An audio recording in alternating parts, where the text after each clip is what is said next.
My name is Zoe Davenport. I am 35 years old, and my parents left me a rundown warehouse in West Adams, while my golden child brother took the multi-million-dollar Santa Monica penthouse.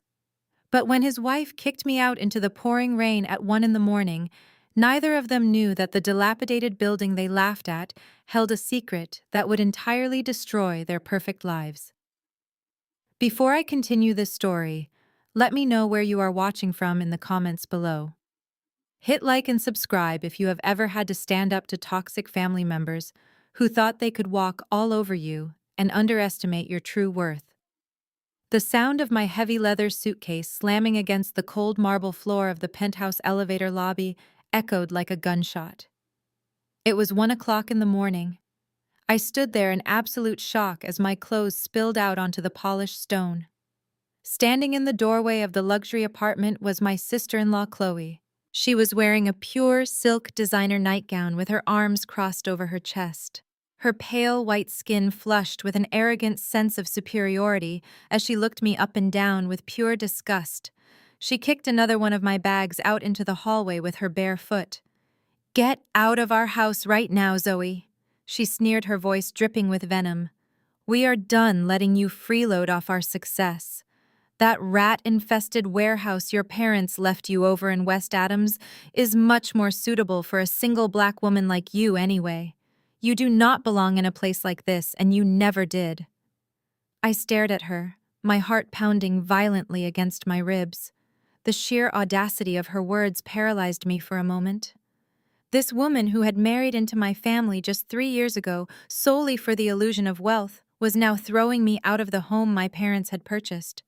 The home I had helped maintain. She had always hated me, always found passive-aggressive ways to remind me that I was the unmarried, eccentric art appraiser sister, while she was the glamorous trophy wife. But this was a new level of cruelty. The disdain in her blue eyes was palpable as she stepped back, gesturing toward the elevator. "I said get out," she barked again. "I have already called building security, and they are on their way up here to escort you off the premises. Do not make me have them drag you out by your hair." I ignored her vicious threats and turned my gaze toward the living room shadow where my brother Julian was standing.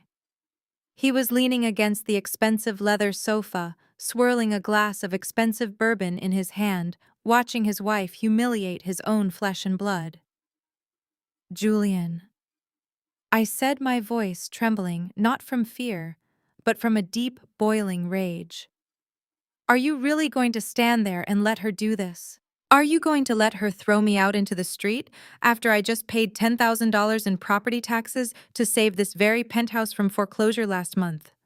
I drained my entire savings account to cover your careless mistakes because you begged me to help you keep up your fake wealthy lifestyle." Julian took a slow sip of his bourbon and stepped forward into the light. His handsome face, the face that had always gotten him out of trouble with our parents, was completely devoid of empathy. He looked at me with the exact same coldness that our mother used to look at me whenever I asked for support. "That $10,000 was just your back rent for staying in my guest room," he stated flatly without a single ounce of shame. "You have been living here taking up space and ruining our vibe. Mom and Dad left this penthouse to me because I am the son. I am the male heir of the Davenport family. I am the one building a legacy and running a massive investment fund. You are 35 years old, single, and dragging us down. You have no legacy to build. Grab your trash and leave." I felt a physical ache in my chest as the memories of our childhood rushed back to me. Julian had always been the golden child, the one who could do no wrong. When he stole $50,000 from our grandmother to buy a luxury sports car, our parents forced me to take the blame so his pristine reputation would not be ruined. I had sacrificed my own dreams, my own comfort, over and over again for this family. And this was my reward: being discarded like garbage in the middle of the night by a brother who was drowning in secret debt, and a sister-in-law who despised my very existence. "I am the only reason you have not been audited by the IRS," I fired back, my voice echoing in the empty hallway. "You are a fraud, Julian. Your investment fund is a joke and you know it."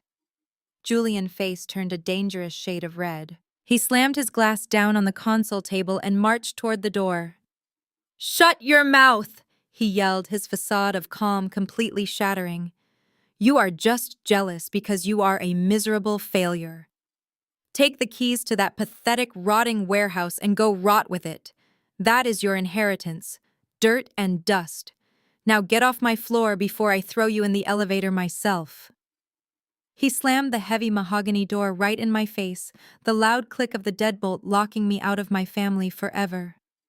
Before I could even gather my scattered belongings, the elevator doors slid open with a soft chime.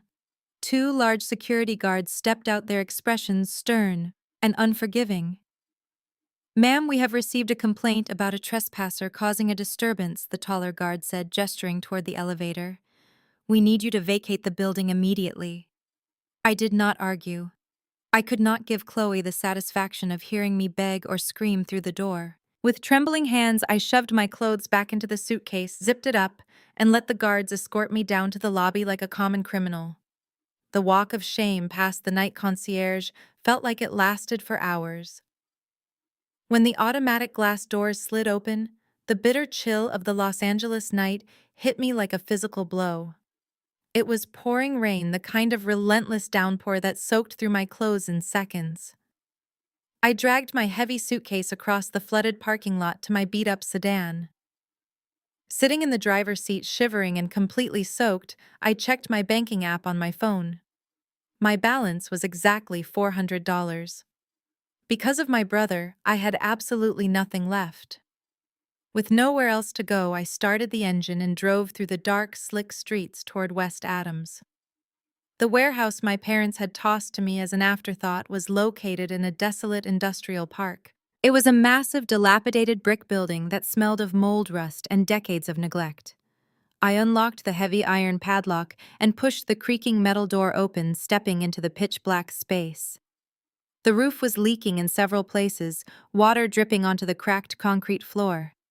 I found a rotting, dust-covered sofa in the corner of what used to be a small office area. Exhausted, emotionally broken, and freezing cold, I curled up on the damp cushions, pulling my coat tight around me.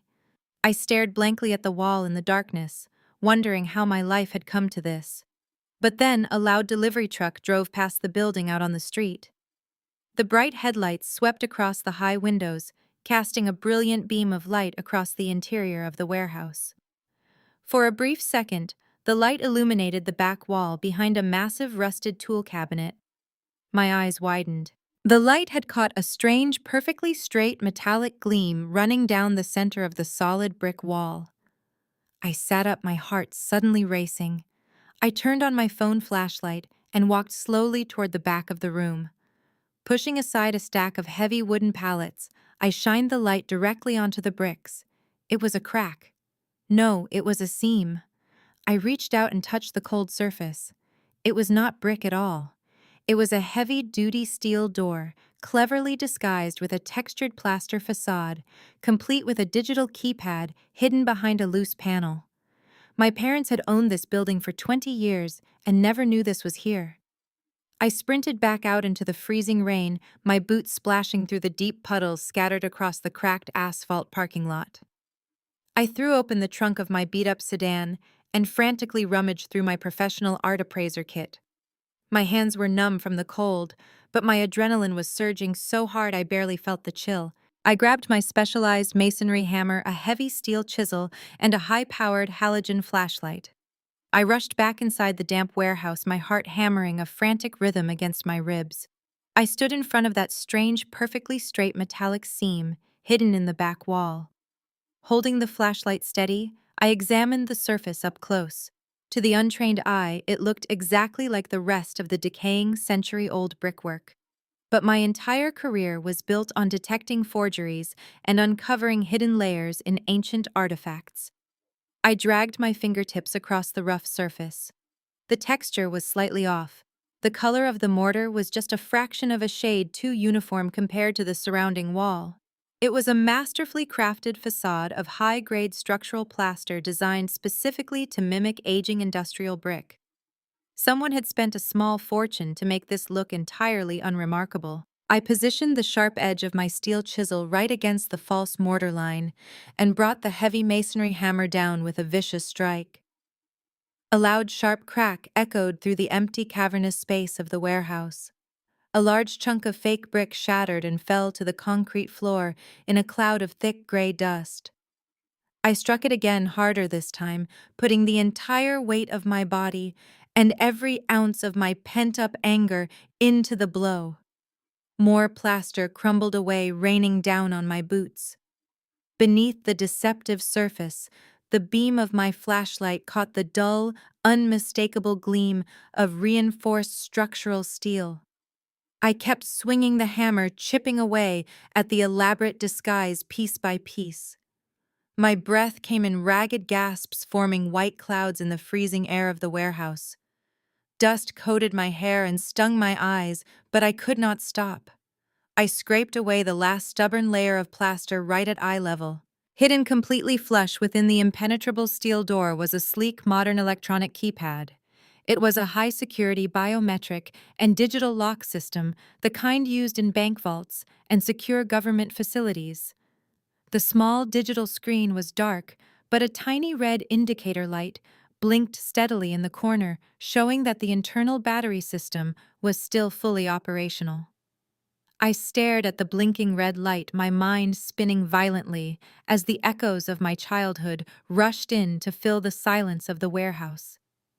Every time I swung that hammer, it felt like I was smashing through the decades of lies my parents had fed me about the man who owned this building before them. My grandfather Elias was the black sheep of the Davenport family. According to my mother and father, he was nothing but a delusional broke dreamer who wasted his entire life collecting useless junk in South Central Los Angeles.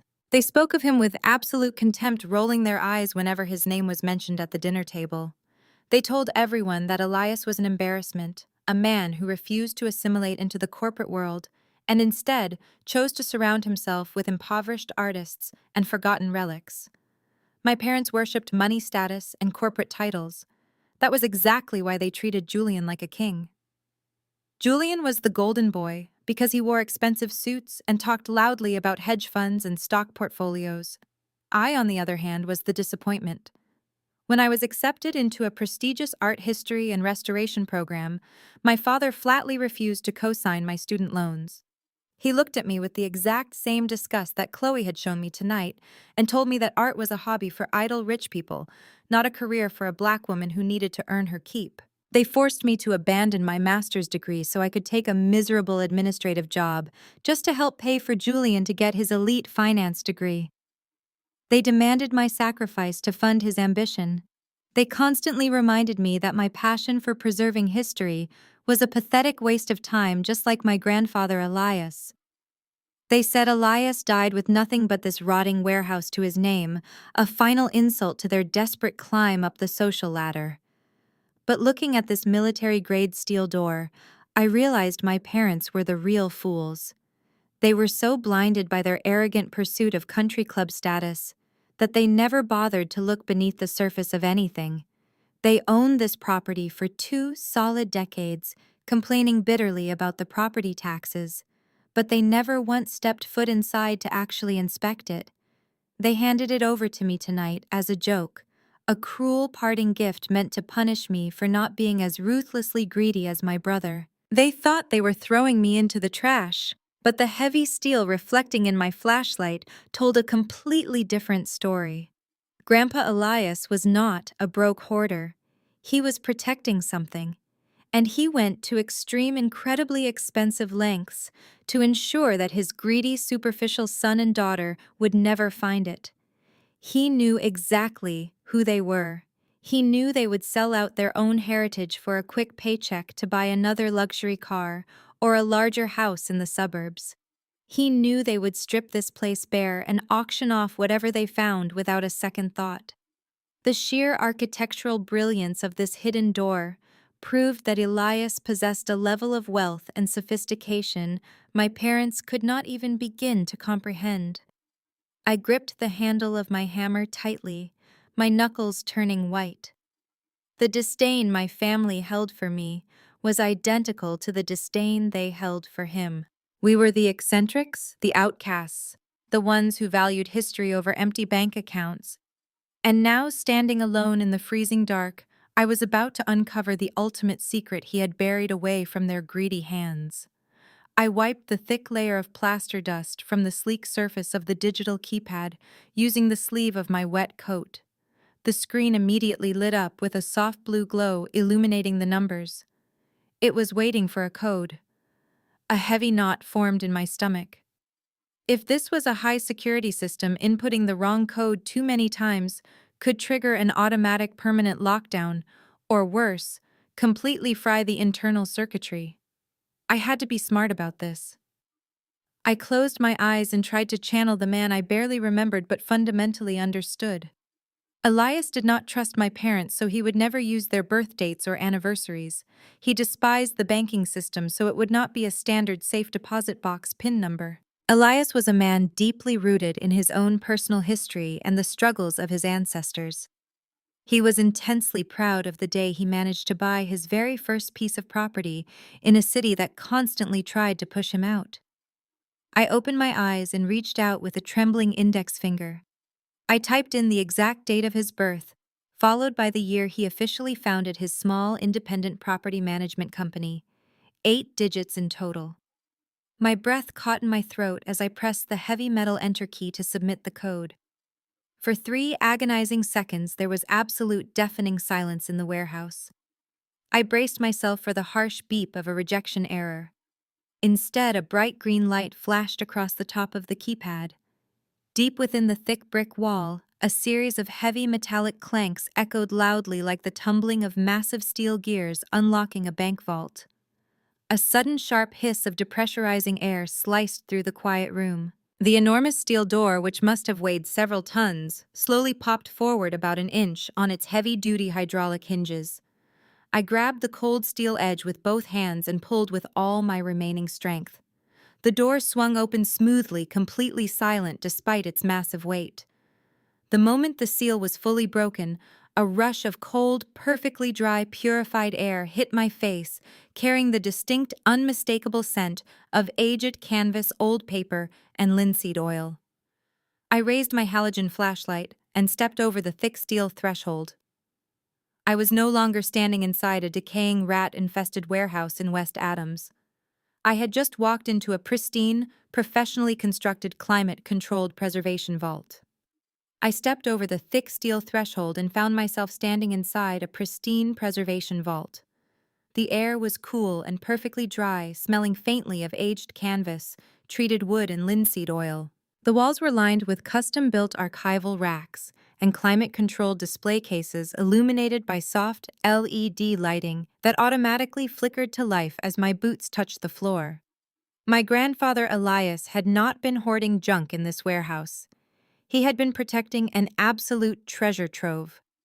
I walked slowly toward the center of the room, my heart hammering violently against my ribs as my eyes fully adjusted to the lighting.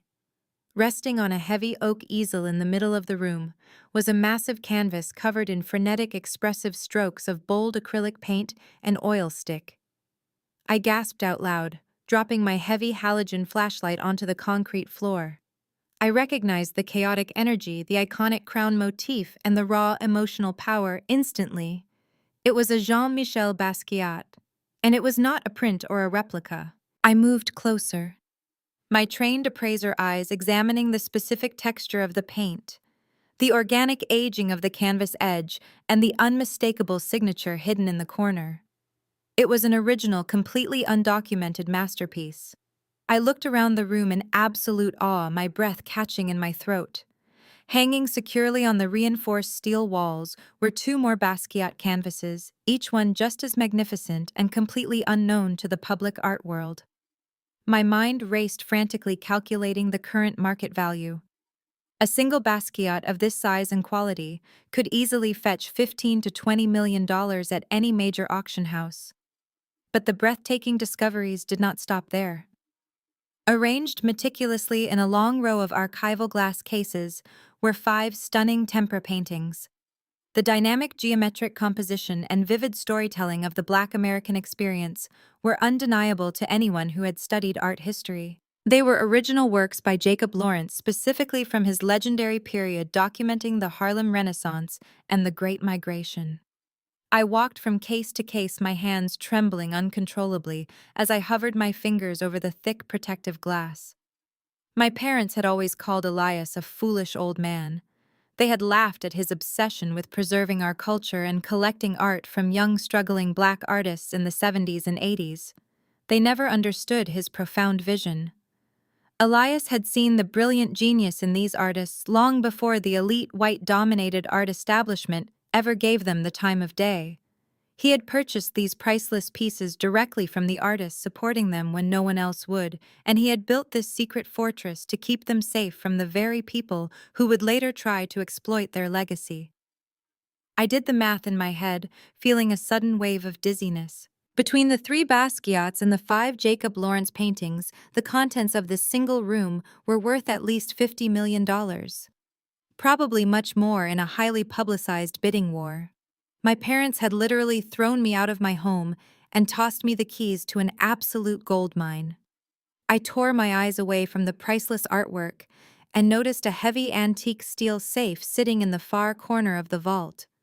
Unlike the modern electronic door, this traditional safe required a manual combination. But resting right on top of it was a small, sealed manila envelope with my name written across the front in my grandfather's elegant, sweeping handwriting. Zoe. My hands shook as I broke the old wax seal and pulled out a stack of pristine legal documents. The first document was a certified notarized last will and testament of Elias Davenport. I read the opening lines and felt the air rush out of my lungs. The will stated unequivocally that my grandfather was leaving his entire estate, including the warehouse, the hidden vault, and every single piece of art inside it solely and entirely to me. But there was a specific ironclad condition attached to the inheritance.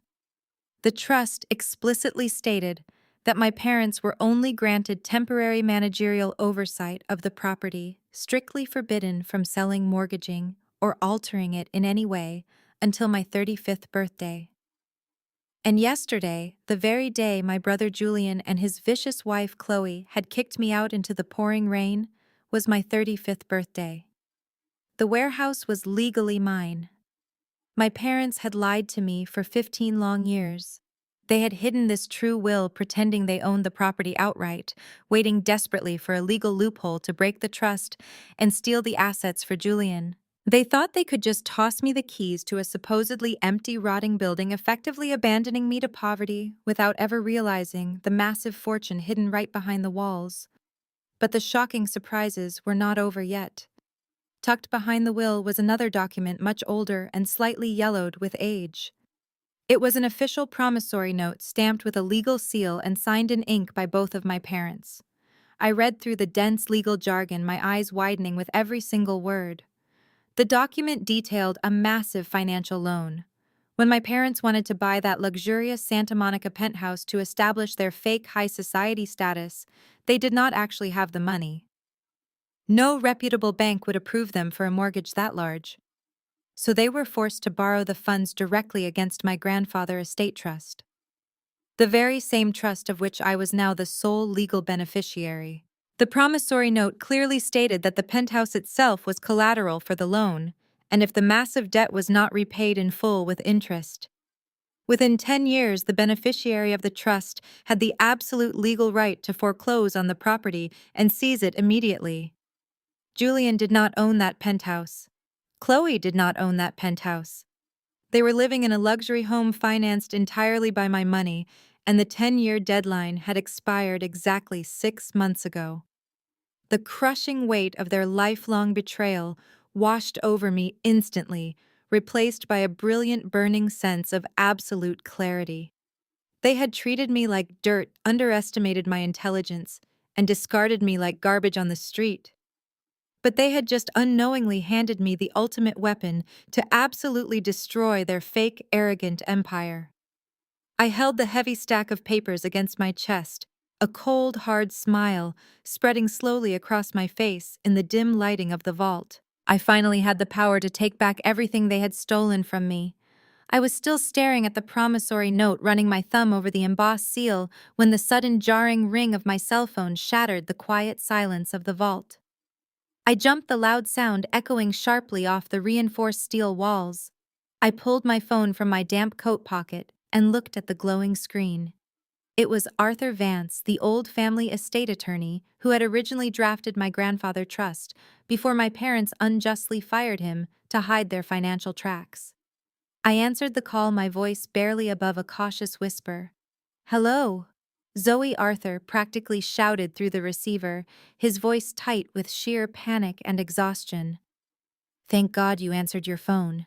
Where are you right now?" "I am at the warehouse in West Adams," I replied, my grip tightening on the device. "What is going on, Arthur?" "You need to get out of there immediately and take whatever you can carry," he urged frantically, his breathing heavy. "I still have a few loyal friends working at the downtown courthouse, and I just got a terrifying tip. Julian bypassed the trust oversight early this morning. He filed an emergency injunction claiming the warehouse is a hazardous public nuisance and a massive financial drain on the estate. He completely lied to a federal judge to expedite a commercial demolition order." "What are you talking about?" I demanded, my blood running ice cold as the reality of his words set in. Arthur took a shaky breath. "Julian just finalized a private under-the-table cash sale of the land to a massive commercial development company. They do not want the building, Zoe. They just want the empty lot to build a high-rise parking garage. He sold the property for pennies on the dollar just to cover his massive hedge fund debts before the auditors catch him. And because of the emergency injunction he filed, they are not waiting for a standard 30-day eviction notice. The demolition crew is already on their way to your location right now. Zoe, they are bringing heavy-duty excavators to tear the entire building down to the ground. If you are inside, or if there is anything valuable in there, it is going to be crushed into dust by sunrise. Get out of there before they lock the perimeter gates."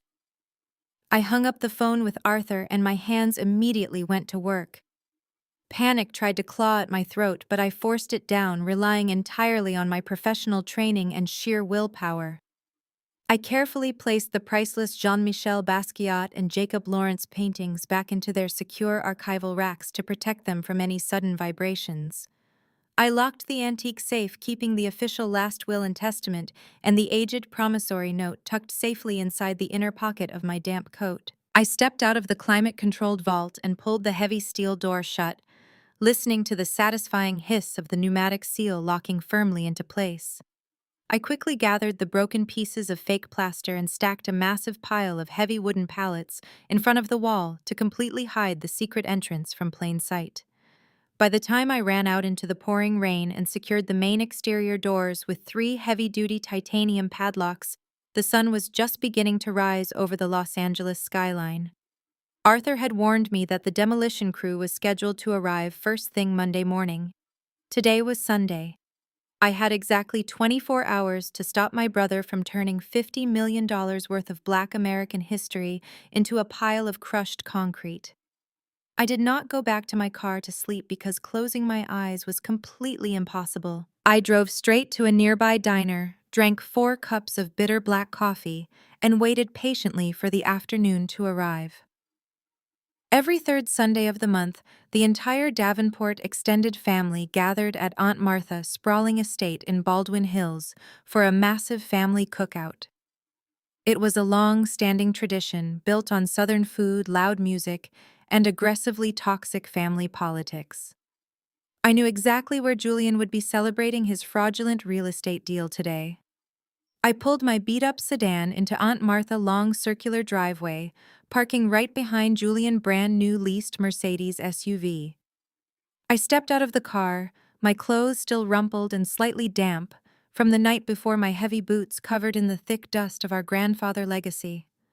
The rich smell of smoked brisket and sweet-baked beans filled the warm afternoon air, accompanied by the loud sounds of classic soul music echoing from the massive backyard speakers. I walked through the side gate and stepped onto the pristine green lawn. The moment they saw me, the laughter abruptly died. The music seemed to fade into the background as dozens of judging eyes locked onto my disheveled appearance. Sitting at the center patio table under a large white umbrella was my brother Julian, holding a plate of ribs and flashing his signature arrogant smile. Sitting right beside him, looking entirely out of place, but desperately trying to act superior, was his wife Chloe. She was wearing a completely inappropriate designer sundress and sipping a glass of expensive white wine. The moment Chloe spotted me walking across the grass, her eyes widened in a display of fake terror. She immediately dropped her wine glass on the patio table and buried her face in Julian's shoulder, letting out a loud, dramatic sob. "Oh my God, Julian!" she cried out, her voice intentionally loud enough for every single aunt and uncle to hear over the music.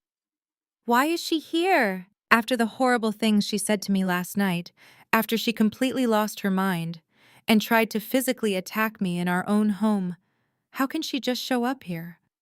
I stared at her in absolute disbelief.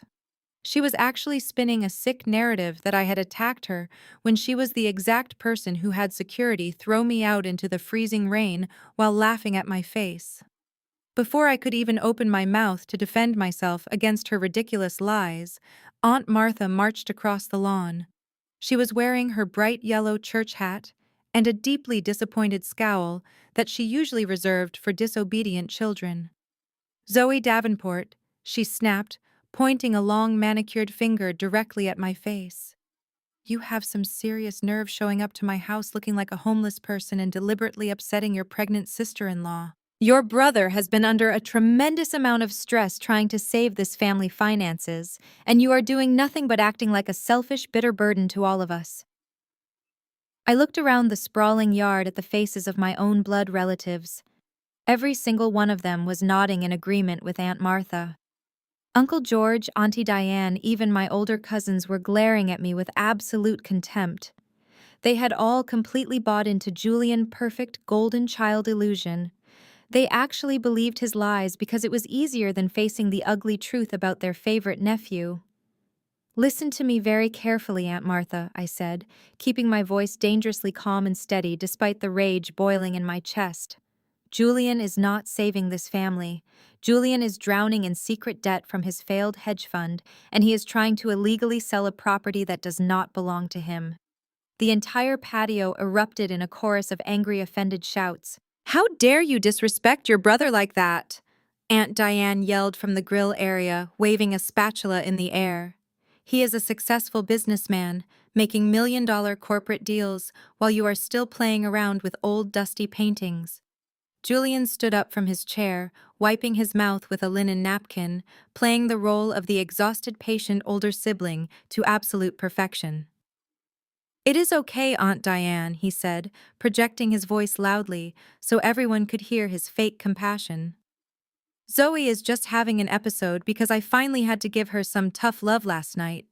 I sold the West Adams warehouse this morning to a commercial developer," Julian announced proudly to the crowd.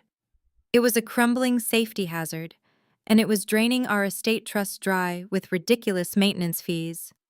I am simply doing what is best for the Davenport legacy." Chloe peeked out from behind his shoulder, dabbing her completely dry eyes with a silk tissue. "We even offered to give her a generous cut of the profits to help her get back on her feet," she lied incredibly smoothly. "But she is just so greedy and ungrateful. She wants to ruin Julian's career out of pure jealousy because she has absolutely nothing going for her." I could not hold it back anymore. A sharp, cynical laugh escaped my lips, cutting through their toxic chorus of agreement like a sharp knife. I stepped right up to the patio table, ignoring the collective gasps of shock from the older relatives. "You are doing what is best for the Davenport legacy," I repeated, staring directly into Julian's eyes with a cold intensity that made him flinch. "Is that what you call it? Because from where I am standing, it looks exactly like the time you stole $50,000 from Grandma Dorothy's retirement fund to buy that Porsche." A heavy, suffocating silence instantly fell over the entire backyard. The classic soul music playing in the background suddenly felt deafeningly loud. Aunt Martha dropped her barbecue tongs onto the grass with a soft thud. That was the family ultimate forbidden secret, the terrible crime my parents had desperately covered up 10 years ago by forcing me to take the blame in front of the entire family. I am completely tired of protecting you, Julian. I continued, my voice ringing out clearly across the lawn. You are a complete fraud. You have absolutely no money. Your investment fund is being investigated by the federal government, and you are desperately trying to liquidate our grandfather property to cover your massive, humiliating failures. Julian's face turned a violent, explosive shade of crimson. The calm, collected businessman act vanished in a fraction of a second, replaced by the cornered, desperate look of a liar who had just been exposed in front of his adoring audience. He slammed his fists down on the patio table, rattling the expensive plates and crystal glasses. "Shut your mouth right now," he roared, the veins bulging aggressively in his neck as he stepped toward me. "You know absolutely nothing about the real world. I am the legal executor of that trust, and I have the absolute legal authority to do whatever I want with that garbage dump." He reached into his designer jacket pocket and pulled out a folded legal document, aggressively shoving it right into my chest so hard that I took a step back. "Read it and weep." "Zoe." He spat, his breath hot with pure anger. "That is a federal emergency demolition order, signed by a superior court judge at 8 o'clock yesterday morning. I told the court the building was structurally compromised and infested with toxic black mold. The developer has already paid me the cash deposit. You honestly think you can stop me with your pathetic little accusations and your crazy conspiracy theories?" I looked down at the paper in his hand, feeling a sudden chill run down my spine despite the warm California sun. "Tomorrow morning at exactly 6 a.m. Julian sneered, leaning in close so only I could see the pure malice in his eyes. "A team of commercial excavators is going to tear that filthy warehouse down to the dirt. Everything inside it will be crushed into a million pieces. Now get off my property before I have the police arrest you for trespassing." I looked down at the court order, fluttering to the green grass of Aunt Martha's perfectly manicured lawn. I did not scream in frustration. I did not cry. I simply turned around and walked away from the barbecue table without uttering another single word. I could feel the burning, judgmental stares of my entire family boring into my back as I crossed the yard. I let Julian have his pathetic moment of fake victory under the warm California sun. He desperately needed the applause of those toxic relatives to feed his fragile ego. I climbed into my beat-up sedan, locked the doors tightly, and drove away from the sprawling estate. My mind was completely clear, and my hands were perfectly steady on the steering wheel. The moment I was safely cruising on the freeway, I pulled out my secure encrypted phone. I could not risk Julian or his shady corporate lawyers having someone monitor my regular cellular network. I immediately dialed the personal emergency number of Nathaniel Sterling. Nathaniel was the senior director of contemporary art at Sotheby's Auction House in Los Angeles. We had worked together closely on several high-profile private appraisals over the past decade. He was a ruthless professional, but he owed me a massive favor for saving him from buying a brilliant forgery 2 years ago. He answered the phone on the second ring, his tone clearly surprised by the unexpected weekend call. I told him I needed his absolute best authentication team at a specific warehouse in West Adams by midnight tonight. I explained clearly that I had just uncovered an entirely undocumented cache of original Jean-Michel Basquiat and Jacob Lawrence paintings. At first, Nathaniel thought I was making a terrible, elaborate joke, but when I described the specific acrylic brushstrokes, the organic canvas aging, and the hidden climate-controlled vault, his professional skepticism completely vanished. He promised to assemble his elite technical team immediately and bring all the necessary portable forensic equipment. He knew that if this discovery was real, it would be the art world equivalent of finding a gold mine. I hung up the phone and immediately dialed Arthur Vance. I told the old estate lawyer exactly what Julian had done with the emergency demolition order. Arthur was absolutely furious, but he remained sharply focused on the legal strategy. He told me that if we could get irrefutable certified proof of the art existence and market value tonight, he could file an emergency motion with the State Heritage Commission.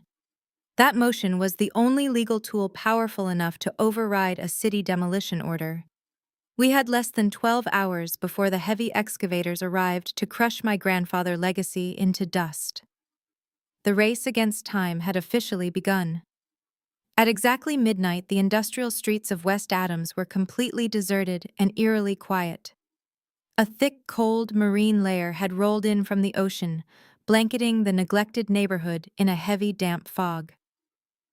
I parked my car 2 dark blocks away from the warehouse and walked the rest of the distance silently on foot.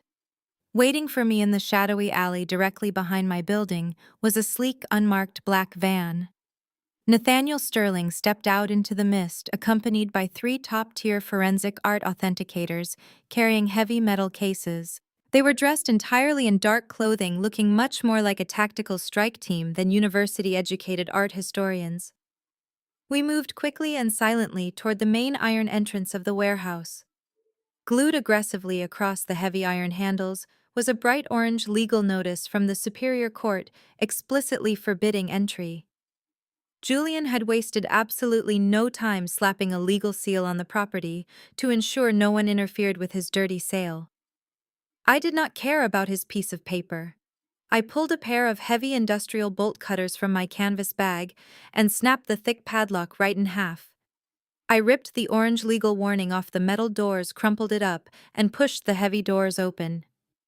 The rusted hinges groaned softly in the quiet night as we slipped inside the pitch-black building.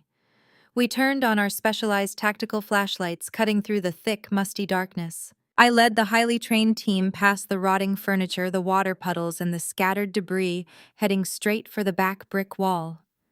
It took me less than a minute to clear the heavy wooden pallets and expose the digital keypad once again. I punched in my grandfather's secret code with practiced ease. The heavy hydraulic system hissed loudly, and the massive steel door swung open to reveal the hidden sanctuary. The moment the specialized vault lighting flickered on, the entire Sotheby team froze completely in their tracks. Nathaniel dropped his heavy equipment case onto the concrete floor with a loud, echoing thud. He walked slowly toward the center oak easel, completely mesmerized by the chaotic, brilliant colors of the large Basquiat canvas. Nobody spoke a single word for 5 full minutes. The profound historical weight and the sheer financial value of the room was completely overwhelming. But we did not have time to simply stand there and admire the genius of my grandfather. I clapped my hands once, breaking the stunned silence. Nathaniel immediately snapped out of his trance and ordered his team to begin the authentication process. They sprang into action with incredible speed and precision. The authenticators set up high-resolution digital cameras, ultraviolet light scanners, and microscopic imaging tools. They began meticulously documenting every single square inch of the breathtaking artwork.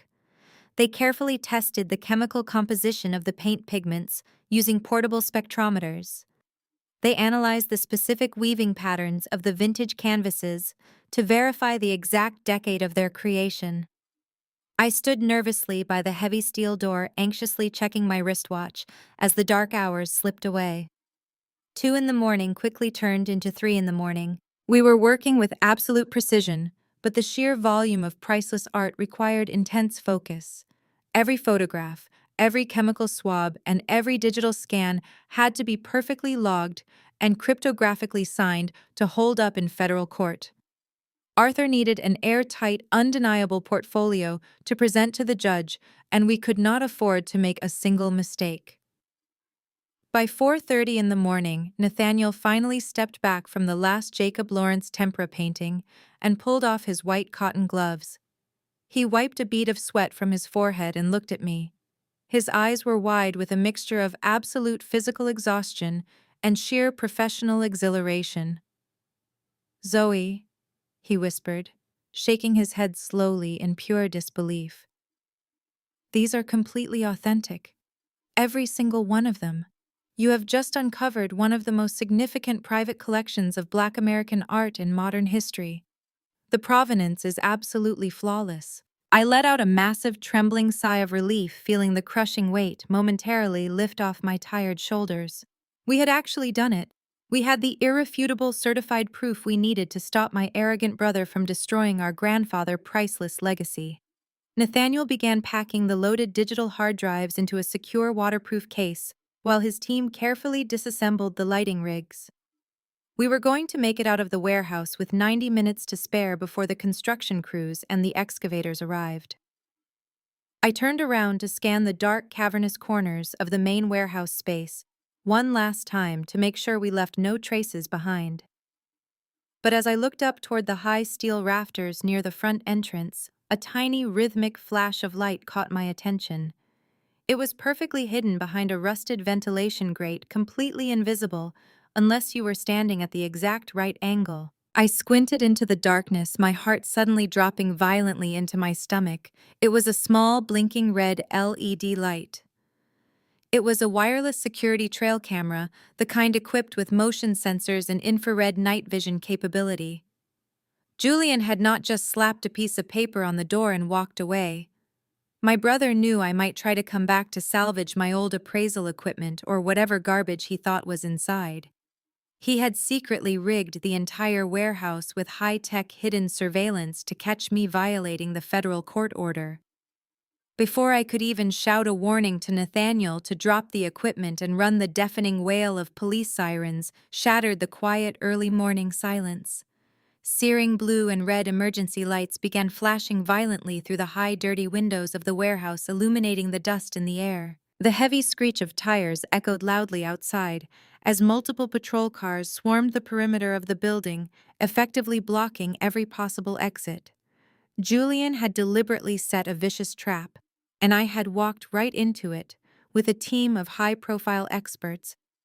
Heavy fists began pounding aggressively on the metal doors, followed by the booming, authoritative voice of a police officer echoing through a megaphone.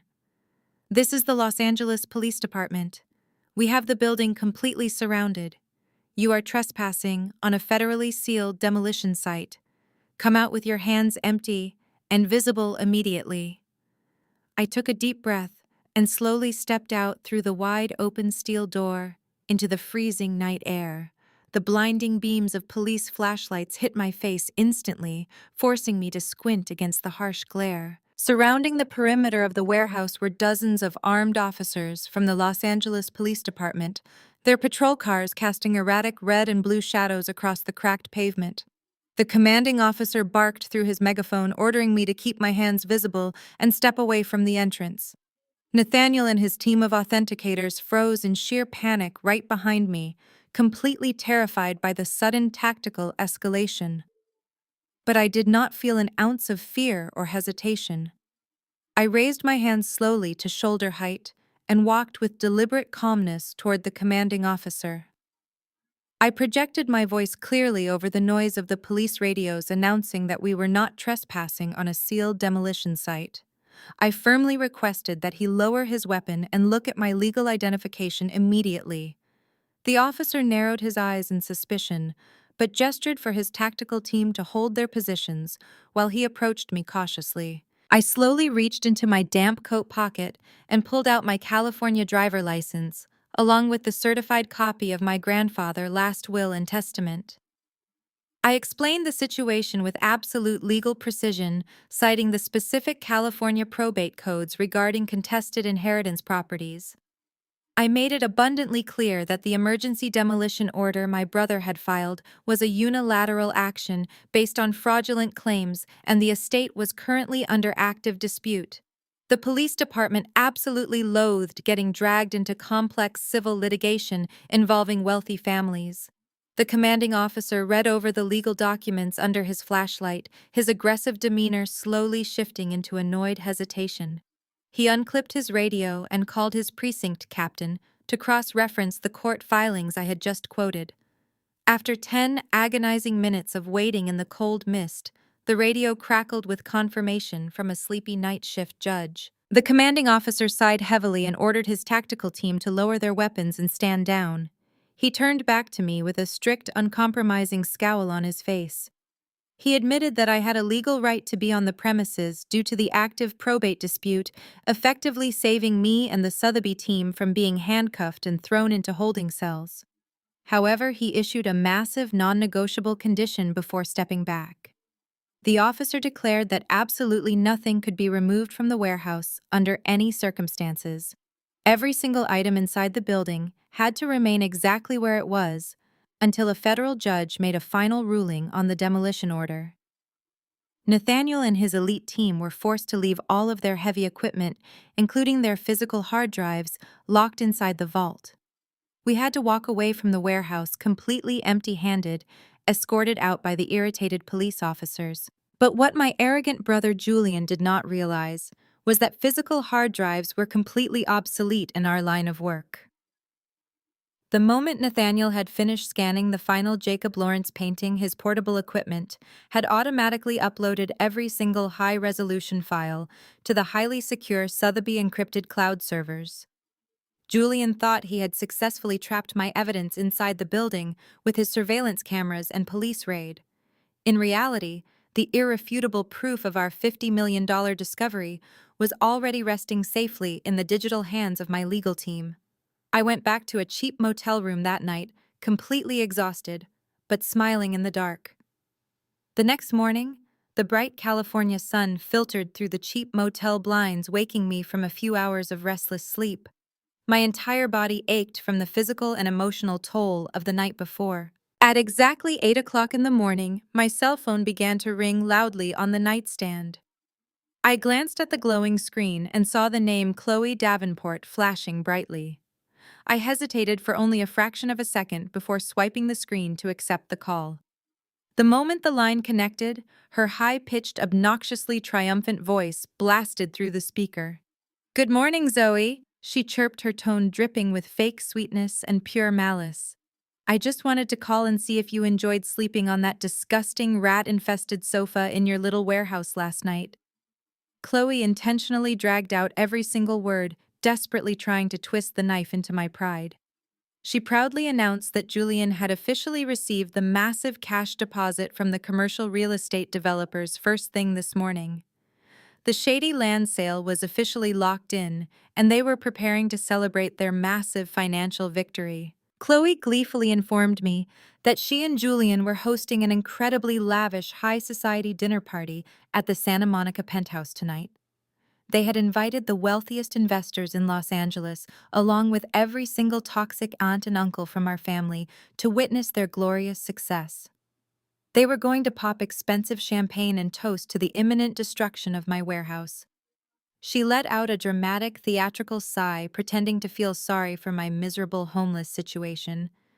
Then she delivered the ultimate sickening insult that she had clearly been practicing all morning. "Since you are completely broke and unemployed now," Chloe said, laughing softly into the phone, "I thought it would be generous of me to offer you a job for the evening. We need an extra maid to serve drinks, clean the bathrooms, and pick up the trash during the party tonight. I will even pay you $100 in cash if you do a good job scrubbing the floors." Her sheer arrogance was absolutely astounding. She truly believed that she had completely crushed my spirit, assuming I was currently crying in a gutter somewhere begging for her loose change. I did not scream at her. I did not defend myself or try to explain that her husband was a complete fraud who was about to lose everything. I simply let her finish her pathetic, gloating speech. When she finally stopped talking, I smiled a cold, dangerous smile that she could not see. "Thank you so much for the generous invitation, Chloe," I replied, my voice perfectly smooth and devoid of any emotion. "I would absolutely love to attend your party tonight." Before she could process my bizarrely calm response, I ended the call and tossed the phone onto the bed. The trap was fully set, and they were blindly walking right into the center of it. I grabbed my encrypted phone and immediately dialed Arthur Vance. The moment the old lawyer answered, I did not waste time with pleasantries. I gave him the direct, explicit order we had been preparing for all morning. "Arthur," I said firmly, "it is time. I need you to officially file the State Heritage Preservation Injunction using the Sotheby Authentication Portfolio. Lock down that entire West Adams City block so tightly that Julian cannot even breathe near it without committing a federal crime." I took a deep breath, staring at my reflection in the cracked motel mirror. I looked tired, but my eyes were burning with an absolute, undeniable, fierce determination. "And Arthur," I added, my voice dropping to a low, commanding register, "I need your security team to pick me up at 7 o'clock tonight. And please have my tailor send over the custom-tailored sharp white suit I ordered last month. I am not showing up to my brother house looking like a victim. Tonight I am going to a party, and I am going to take back my crown." The sun had barely begun to rise over the Los Angeles skyline when the deafening roar of heavy diesel engines shattered the quiet of West Adams. It was exactly 6 o'clock in the morning, the exact time Julian had scheduled the complete destruction of my warehouse. A massive convoy of heavy-duty commercial excavators and bulldozers rolled down the narrow industrial street, their steel tracks grinding harshly against the cracked pavement. Leading the destructive procession was Julian, stepping out of his leased luxury SUV, wearing an impeccably tailored designer suit. He looked entirely out of place amidst the dirt and grime of the industrial park, but his face radiated absolute arrogant triumph. He clamped a thick, expensive cigar between his teeth, blowing a cloud of gray smoke into the crisp morning air as he surveyed the property. To him, this crumbling brick building was just a minor obstacle standing between him and a massive real estate payout that would magically erase his secret hedge fund debts. He gathered the construction foreman and a crew of burly demolition workers, aggressively pointing his finger at the heavy iron doors of the warehouse. Julian loudly ordered them to completely level the entire structure to the ground before their lunch break.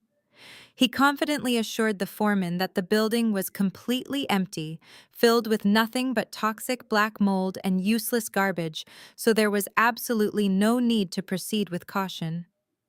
The foreman nodded in agreement and signaled for the operators to fire up the main hydraulic systems. The massive yellow excavators lurched forward, raising their heavy steel buckets high into the air, ready to deliver the fatal blow to my grandfather's legacy.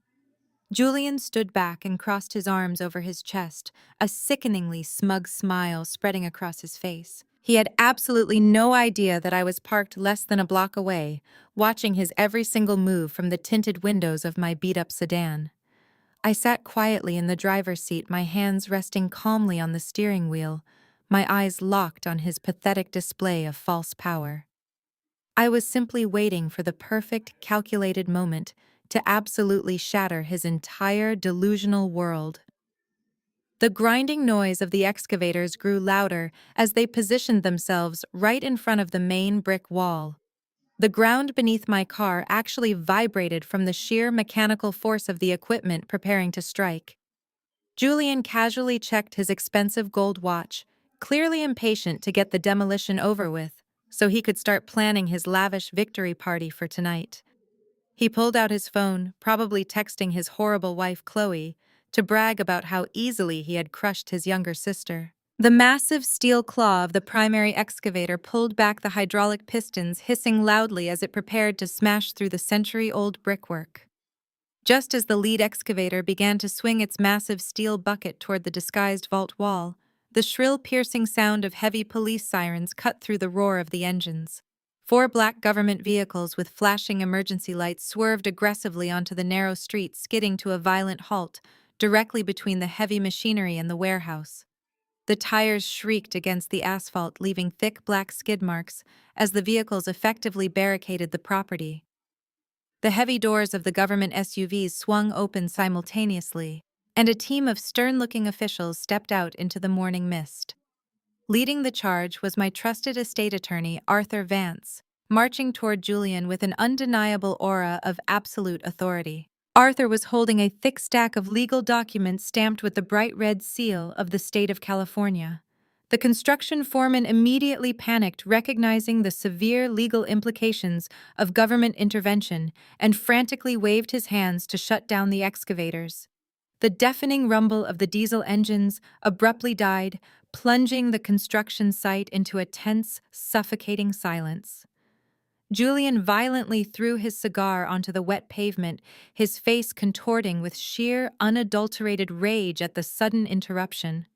He stormed toward Arthur, screaming at the top of his lungs, demanding to know what the hell these people were doing on his private property. He aggressively threatened to sue the city and have Arthur disbarred for unlawfully interfering with a federally approved commercial demolition. Arthur did not flinch or take a single step back from my brother's furious tirade. Instead, the old lawyer calmly raised the emergency injunction high in the air, shoving the official state seal directly into Julian's face. Arthur announced in a loud, booming voice that echoed across the quiet street that the California State Heritage Preservation Commission had just officially designated this entire warehouse as a protected historical and cultural landmark. He declared that the emergency authentication portfolio, submitted overnight, proved beyond a shadow of a doubt that the building housed a priceless collection of Black American art. The state had officially appraised the hidden contents at a minimum of $50 million. Arthur firmly stated that any previous demolition orders were immediately rendered entirely void and illegal. He looked Julian dead in the eye and warned him that if a single brick of this building was damaged, every single person involved would face immediate arrest and federal prison time for the destruction of national heritage. Arthur slapped the official legal notice hard against Julian's chest, forcing my brother to grab the papers before they fell to the muddy ground. The construction workers gasped in collective shock when they heard the staggering $50 million valuation. They immediately began backing their heavy machines away from the building, absolutely refusing to be held criminally liable for destroying a fortune. The chief preservation officer stepped forward carrying thick rolls of yellow caution tape and heavy-duty steel padlocks. He informed Julian that the entire perimeter of the property was now under strict state jurisdiction and 24-hour armed surveillance. Julian watched in absolute horror as the government agents began physically locking down the gates he had just tried to tear down. Julian stood completely paralyzed in the middle of the muddy parking lot, his eyes wide and bloodshot as he stared down at the state preservation order in his trembling hands. All the color rapidly drained from his arrogant face, leaving him looking pale and suddenly incredibly small. His grand, ruthless plan to sell the land for quick cash to save his fraudulent investment fund had just been completely obliterated in a matter of seconds. But instead of accepting his massive defeat, the deeply ingrained arrogance of the golden child kicked in, blinding him to reality. Julian crushed the legal document in his fist and let out a desperate manic laugh that sounded more like a wounded animal. He pointed a shaking finger at Arthur and screamed that a preservation order did not change the actual property deed. Julian desperately convinced himself that he was still the sole legal heir to our grandfather estate. He shouted at the top of his lungs that even if he could not tear the building down, the land and the $50 million worth of art inside still belonged entirely to him. He actually yelled that my pathetic attempt to stop him had only resulted in making him richer than he could have ever imagined. His greedy mind was already calculating how he could leverage the priceless Basquiat paintings to secure new massive loans from his shady creditors. He honestly thought he had just won the lottery, completely unaware of the devastating trap waiting for him inside the antique safe. From the safety of my parked car down the street, I slowly pressed the button to roll down my tinted window. I took off my sunglasses and stared directly at my brother from a distance. Our eyes locked for a brief, heavy second across the chaotic construction site. I saw the desperate, frantic delusion burning in his eyes, and I looked back at him with nothing but pure, profound pity. I did not need to shout back or engage in his pathetic public meltdown. I simply rolled the window back up and put my car into drive, pulling away smoothly from the curb. Let him enjoy his delusional fantasy for a few more hours. Tonight, at his luxurious penthouse party, he was going to learn who the real owner of that $50 million truly was. I drove back to my motel room with a calm, steady heartbeat, mentally preparing myself for the final showdown. I was ready to burn his fake empire to the ground. The Santa Monica penthouse was completely transformed into a sickening display of excessive and entirely borrowed wealth. A classical string quartet played softly in the corner of the massive living room, their elegant music floating effortlessly over the loud chatter of Los Angeles, most elite investors and prominent real estate developers. Waiters in crisp black uniforms circulated smoothly through the crowded room, carrying heavy silver trays loaded with crystal flutes of vintage champagne and ridiculously overpriced caviar hors d'oeuvres. Every single toxic member of the Davenport family was in attendance tonight, dressed in their absolute best designer clothing, eagerly rubbing shoulders with millionaires they desperately wanted to impress. Aunt Martha was holding court near the floor-to-ceiling glass windows, loudly bragging to a group of incredibly bored corporate executives about her nephew and his supposedly unmatched business acumen. Uncle George was hovering near the open bar, pretending to understand the complex hedge fund strategies that Julian had completely fabricated. At the center of the sprawling room, standing elevated on a small marble step near the grand modern fireplace, was Chloe. She was wearing a blindingly expensive, heavily sequined evening gown that probably cost more than most working families made in an entire year. She held a silver microphone in one perfectly manicured hand, her pale cheeks flushed with the intoxicating thrill of being the absolute center of attention in a room full of powerful people. She tapped the microphone, gently silencing the gentle murmur of the crowd as she prepared to deliver her grand, boastful speech. She smiled warmly, thanking the wealthy investors for taking the time to come and celebrate what she arrogantly called the defining triumph of the Davenport financial legacy. Chloe then dramatically placed a hand over her heart, spinning a completely fabricated, highly romanticized tale about her own supposedly aristocratic heritage and how perfectly her refined lineage merged with Julian's brilliant corporate mind. She proudly announced to the applauding crowd that her genius husband had just finalized a massive multi-million-dollar commercial land sale that very morning. She intentionally left out the crucial detail that the land was actually a decaying warehouse belonging to his younger sister. Instead, she painted Julian as a visionary urban pioneer who was bravely clearing away the city industrial trash to make way for a glorious new commercial empire that would benefit all their generous investors. She actually had the audacity to wipe a fake theatrical tear from her eye, claiming that Julian carried the heavy, exhausting burden of providing for their entire extended family all by himself. She portrayed him as a selfless billionaire savior who worked tirelessly to maintain their pristine reputation. The actual investors in the room nodded along respectfully, completely unaware that the man they were currently applauding was actually drowning in secret catastrophic debt. Julian stood right beside the fireplace, holding his crystal glass high, soaking in the fraudulent worship with a tight, nervous smile that only I would have ever recognized as sheer panic. Just as Chloe raised her glass high into the air to propose a final triumphant toast to their unparalleled success, the heavy mahogany double doors of the penthouse swung open with a massive echoing thud. The sudden violent noise was so loud and aggressive that the classical string quartet immediately stopped playing mid-note, their bows freezing over their instruments. The collective gaze of over 100 wealthy guests snapped away from the glamorous fireplace and turned instantly toward the grand entryway. I stepped out of the dark shadows of the hallway and crossed the marble threshold directly into the blinding light of the party. I was no longer wearing the damp, wrinkled clothes they had thrown me out in yesterday morning. I was wearing a breathtaking, custom-tailored, pristine white designer suit that fit my body like absolute armor. My hair was perfectly styled, my posture was flawlessly straight, and my face was set in an expression of absolute terrifying calm. I did not look like the discarded, eccentric younger sister they all loved to mock and humiliate behind closed doors.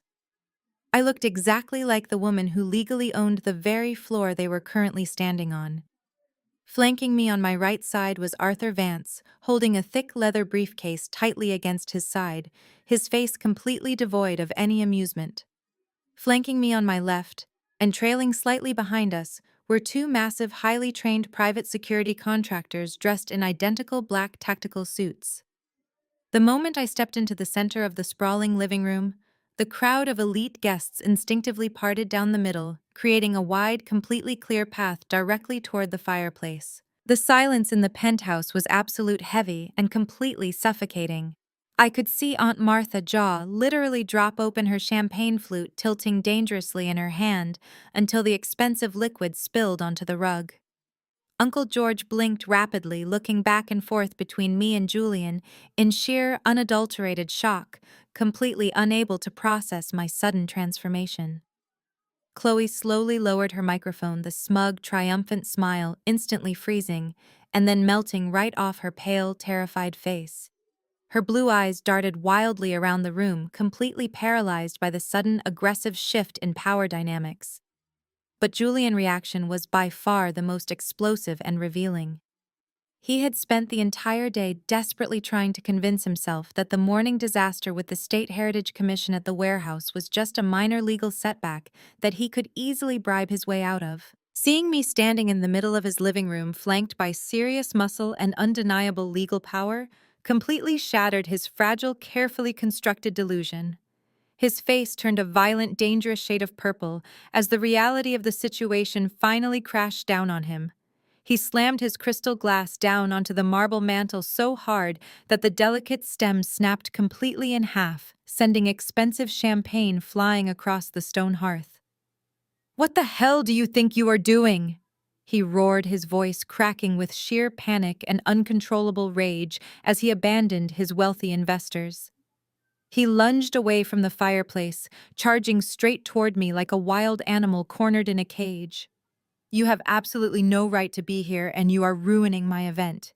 Get the hell out of my house before I have you arrested for criminal trespassing." Julian raised his arm aggressively, fully intending to physically grab me by the collar and drag me back out to the elevator, just like he had ordered his guards to do the night before. But before he could even get within 3 feet of me, my two private security guards stepped smoothly forward, forming an impenetrable, muscular wall of solid black fabric between us. One of the guards simply raised a massive hand and shoved Julian backward with a single, effortless push to his chest. Julian stumbled awkwardly backward, his expensive designer shoes slipping completely on the polished marble floor, utterly humiliated in front of his billionaire idols. I did not even flinch when my brother charged at me with his fists raised. I stood perfectly still, my hands resting casually at my sides, watching him scramble pathetically to regain his balance and his shattered dignity. The wealthy investors standing nearby began to murmur nervously to one another, their eyes darting rapidly between the furious red-faced host and the remarkably composed woman in the white power suit. A young, completely terrified catering waiter happened to be standing frozen right next to me, holding a silver tray loaded with fresh drinks that he was too scared to drop. Without breaking eye contact with my hyperventilating brother for even a second, I reached out smoothly and picked up a tall, elegant flute of champagne from the tray. I then picked up a small, solid silver stirring spoon, resting right next to the glasses. The entire room watched my every single movement with completely bated breath, entirely captivated by the bizarre, incredibly tense standoff unfolding in the middle of a high society gala. Julian opened his mouth to scream another vicious, empty threat at me, but I completely cut him off before he could even form the words. I raised the crystal flute to chest height and gently tapped the side of the glass with the heavy silver spoon. Clink, clink, clink. The sharp, crystal-clear sound rang out loudly through the dead silence of the penthouse, instantly commanding the absolute attention of every single person in the room. I took a slow, deliberate sip of the expensive champagne, savoring the incredibly sweet taste of incoming victory, and then lowered the glass back down to my side. I turned my gaze away from my pathetic, heavy-breathing brother and looked directly at the crowd of elite real estate developers, hedge fund managers, and my absolutely horrified family members. I offered them a warm, brilliant, and utterly lethal smile that completely masked the years of pain they had put me through. "Good evening, ladies and gentlemen," I said, my voice projecting clearly and confidently across the massive, silent living room. "I am Zoe Davenport, and I sincerely apologize for interrupting this lovely, self-congratulatory celebration of wealth." I let my eyes sweep slowly across the room, specifically locking onto the faces of the developers who had just handed my brother their massive cash deposits that morning. But before you all drink another toast to this wonderful, successful couple, I feel it is my absolute moral obligation to share a little secret with you. It is a very interesting secret regarding the West Adams warehouse that her husband just fraudulently sold to you this morning. I gestured calmly for Arthur Vance to step forward into the bright light of the crystal chandeliers. He unlatched his heavy leather briefcase with a loud, sharp click that echoed like a gunshot across the completely silent room.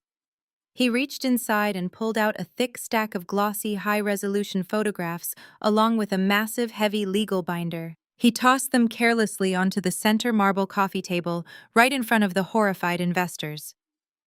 I invited every single wealthy guest in the room to take a very close look at the true nature of Julian's so-called visionary urban development project. I explained clearly and loudly that the crumbling warehouse in West Adams was not filled with toxic black mold or industrial waste like my brother had claimed. It was actually a highly sophisticated climate-controlled preservation vault built secretly by our late grandfather decades ago. The glossy photographs sliding across the polished marble clearly displayed pristine original canvases painted by Jean-Michel Basquiat and Jacob Lawrence. The wealthy investors standing in the room were not just real estate developers. They were highly educated members of the elite social class who instantly recognized the chaotic, brilliant brushstrokes of those legendary artists. I watched their eyes widen in absolute disbelief as they aggressively grabbed the photos from the table. I then announced that Sotheby's Auction House had sent an elite forensic team to the property late last night and officially authenticated every single piece. I stated clearly that the total market valuation of the hidden collection was a staggering $50 million. A collective gasp rippled violently through the crowded penthouse. People began whispering frantically to one another, completely stunned by the sheer magnitude of the hidden fortune that had just been revealed. But I was not quite finished dismantling my brother, carefully constructed web of lies. I pointed a steady finger directly at the heavy legal binder resting on top of the photographs. I informed the investors that because of this massive historical discovery, the California State Heritage Preservation Commission had officially designated the entire warehouse property as a protected cultural landmark at exactly 6 o'clock this morning.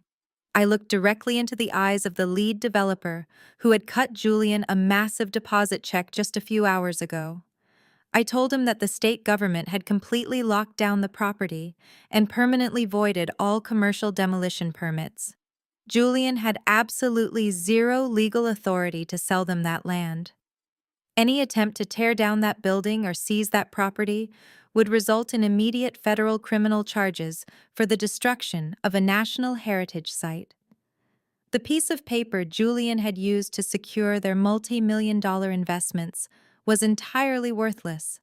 He had sold them a massive fraudulent lie just to cover up his own catastrophic financial failures. I made sure every single person in the room understood that Julian was currently under active investigation for attempting to bypass a federal trust and committing real estate fraud.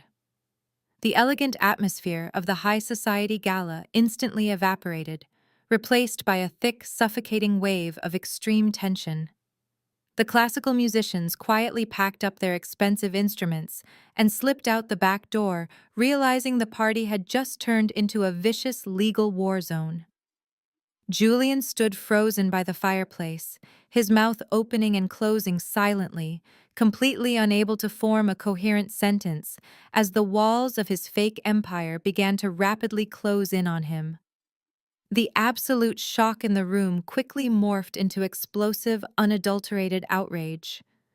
The lead real estate developer, a ruthless billionaire who did not tolerate being made a fool of, aggressively threw his crystal champagne glass onto the hardwood floor. It shattered into 100 jagged pieces, but nobody even flinched at the noise.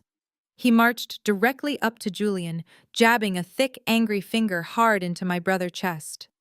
He demanded his massive cash deposit back immediately, screaming that Julian had intentionally committed wire fraud by selling a protected state landmark that he did not even have the clearance to touch.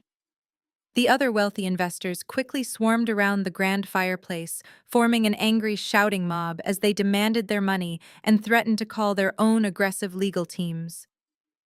The sophisticated, polite whispers of the upper class completely vanished, replaced by vicious threats of massive lawsuits, federal indictments, and complete financial ruin. Julian was sweating profusely, thick beads of moisture rolling down his forehead and soaking the collar of his expensive designer shirt.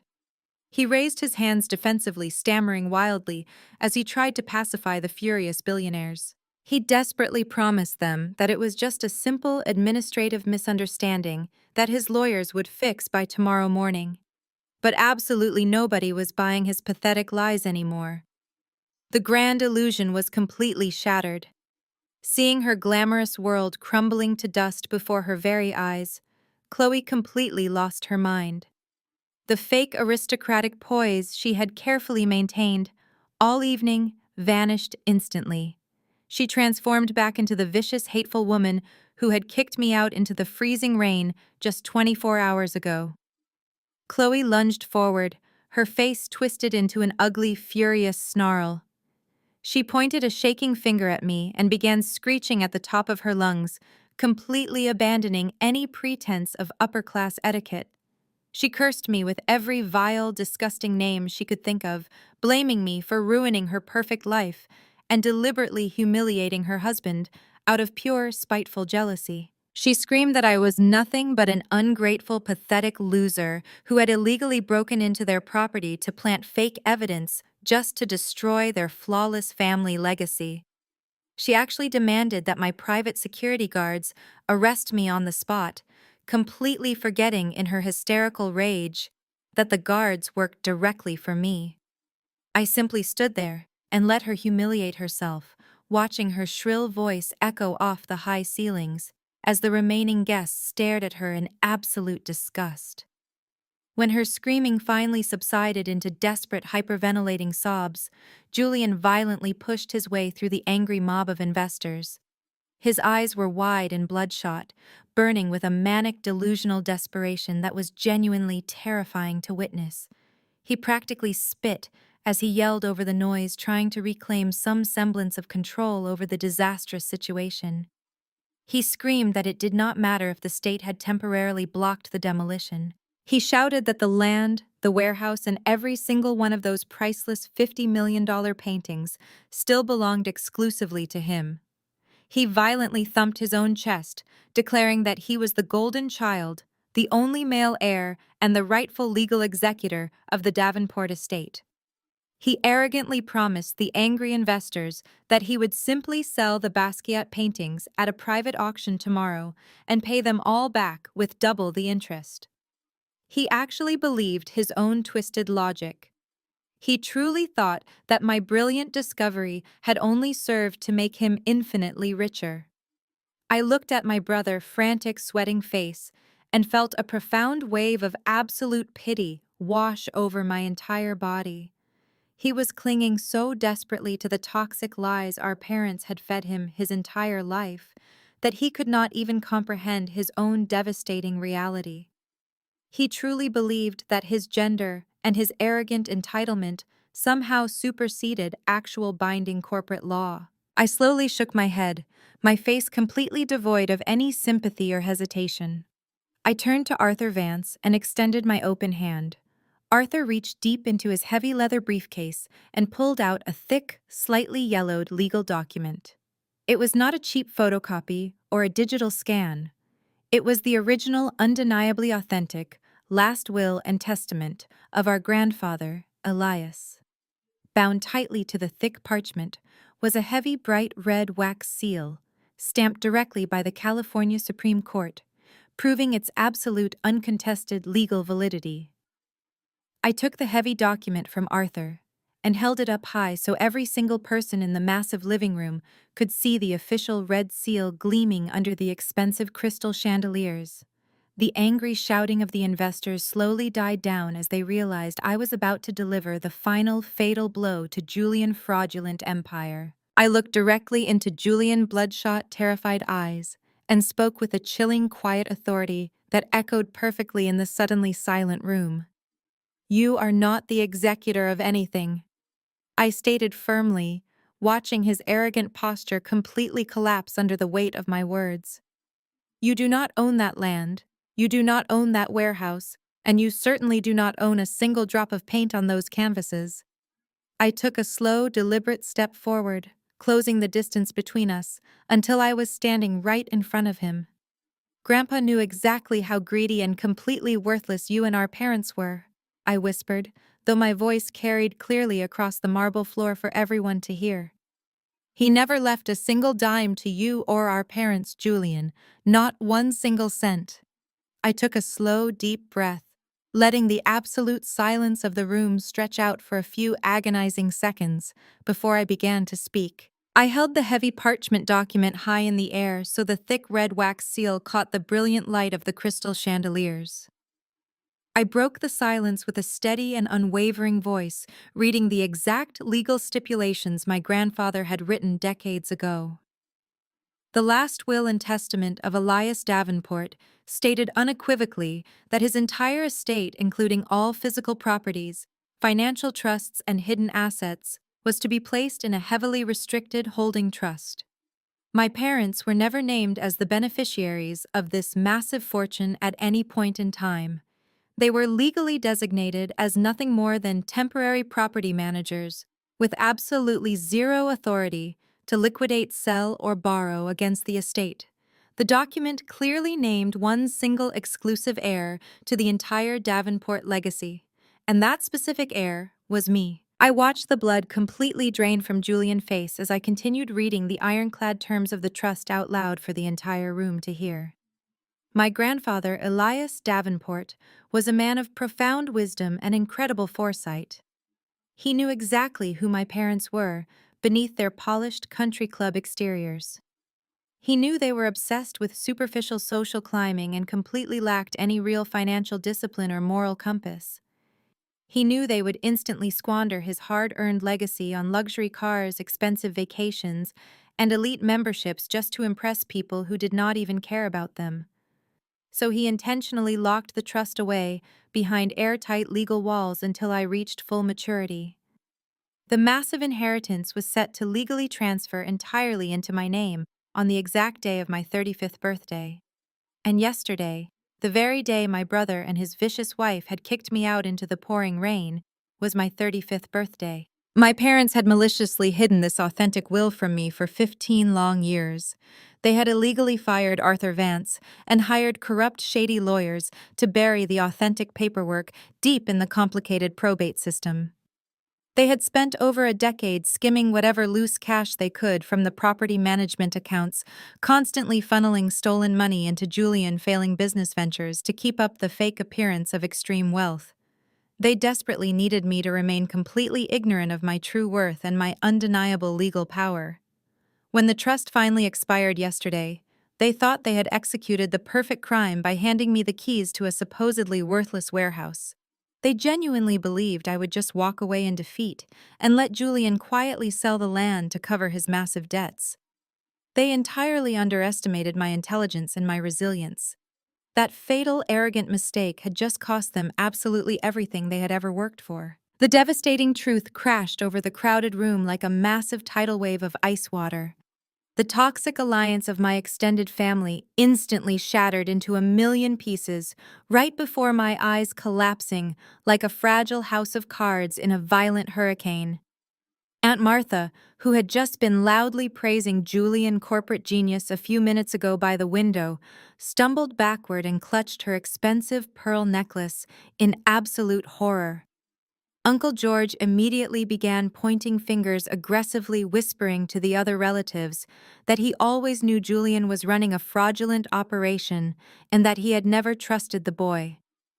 The aunts and uncles who had spent my entire life treating me like a pathetic, eccentric outcast were suddenly looking at me with wide, completely terrified eyes. They realized in a matter of seconds that they had spent decades blindly worshipping a completely broke fraud while relentlessly bullying the actual multimillionaire matriarch of the family. But the most spectacular and satisfying collapse in the room belonged entirely to Chloe. Her entire identity, her absolute sense of superiority, and her cruel arrogance were built entirely on the fragile foundation of Julian's supposed wealth.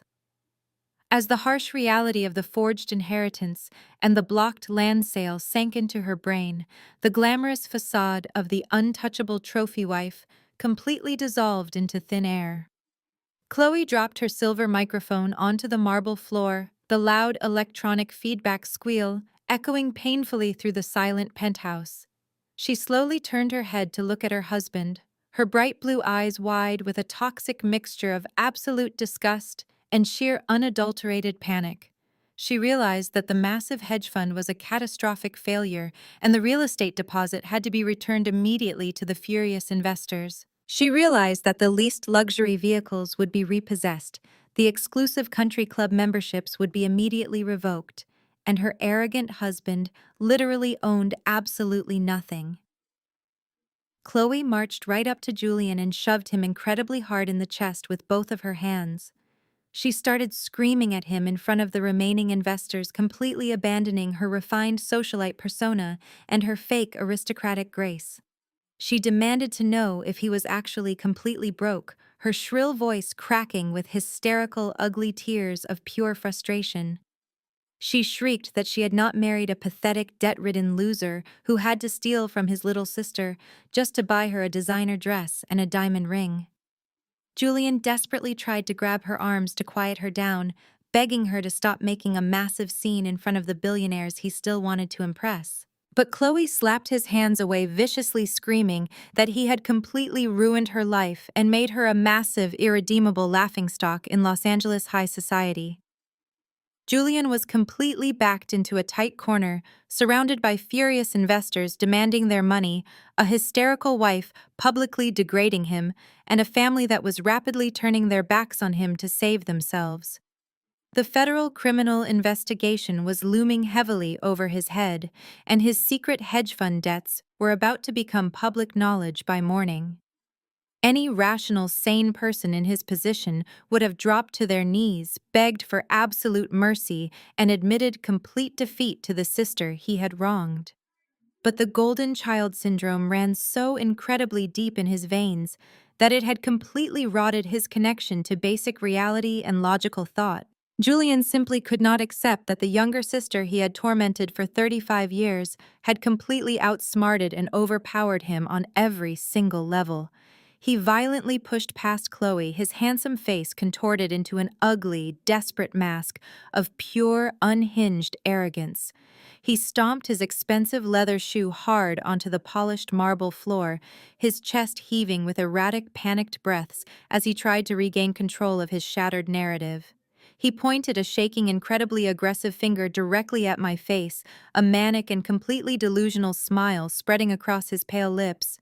"You think you have won, just because you get to keep that dusty, rat-infested brick building," he roared, his voice echoing frantically off the high modern ceilings. "You think a few old paintings suddenly make you better than me and give you the right to humiliate me in my own home?" Julian threw his arms out wide, gesturing aggressively to the massive, sprawling luxury of the two-story apartment around us. He screamed that I could take the garbage warehouse and go rot in West Adams, for all he cared, because it meant absolutely nothing to him. He proudly declared to the silent crowd that he was still the absolute master of his own destiny and a titan of industry. "I still own this multi-million-dollar penthouse," he barked, his eyes bulging with a terrifying manic desperation. "I am still a prominent investment executive, and I am still a wealthy millionaire. I live in a luxury palace in Santa Monica, and you are still just a sad, lonely art appraiser.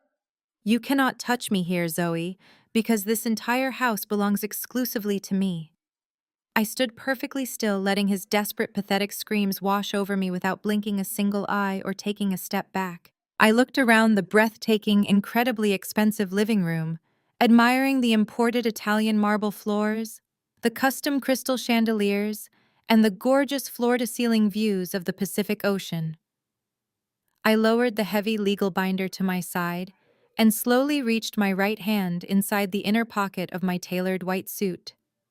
I pulled out a single neatly folded piece of aged yellow paper that I had taken from the vault. I looked back at my hyperventilating brother, a cold, lethal smile finally breaking across my face as I prepared to deliver the final blow. I stood there in the center of the opulent living room, my custom white suit a stark contrast to the dark, suffocating reality that was rapidly closing in on my brother. The crystal chandeliers above us seemed to cast a harsher, more unforgiving light on his pale, sweating face. He was hyperventilating now, his chest heaving with desperate, jagged breaths, as he clung to the last shred of his fabricated superiority. He was still the golden boy in his own mind, the rightful heir to the Davenport legacy, the untouchable master of this multi-million-dollar penthouse. He truly believed that even if he had lost the warehouse and the $50 million art collection, he still held the ultimate trump card. He still had the illusion of wealth, the address that commanded respect from the very investors who were currently glaring at him with undisguised contempt. I looked at him not with anger, but with a profound, almost overwhelming sense of pity. He was pathetic, a hollow shell of a man constructed entirely from lies and stolen resources. He had spent his entire life building a kingdom on a foundation of sand, entirely oblivious to the fact that I held the power to summon the tide. I slowly shook my head, my expression hardening into a mask of absolute, unyielding resolve. I did not raise my voice, nor did I adopt his frantic, manic energy. I remained perfectly still, the calm eye of the devastating hurricane that was about to obliterate his entire world. With deliberate, agonizing slowness, I unfolded the yellowed piece of paper I had retrieved from my pocket. It was crisp, despite its age, the heavy parchment crackling softly in the dead silence of the penthouse. This was not a copy. It was not a digital scan.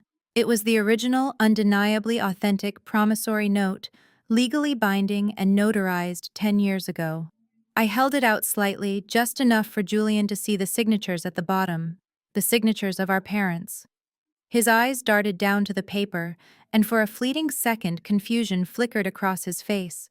He recognized their handwriting, but his panic-addled brain could not comprehend what the document represented. He had spent his entire life being shielded from the ugly realities of finance, always assuming that the money simply appeared whenever he needed it to maintain his lavish lifestyle. I took a deliberate step closer to him, the distance between us now less than a few feet. I could smell the stale alcohol on his breath and the expensive cologne that could no longer mask the scent of pure terror.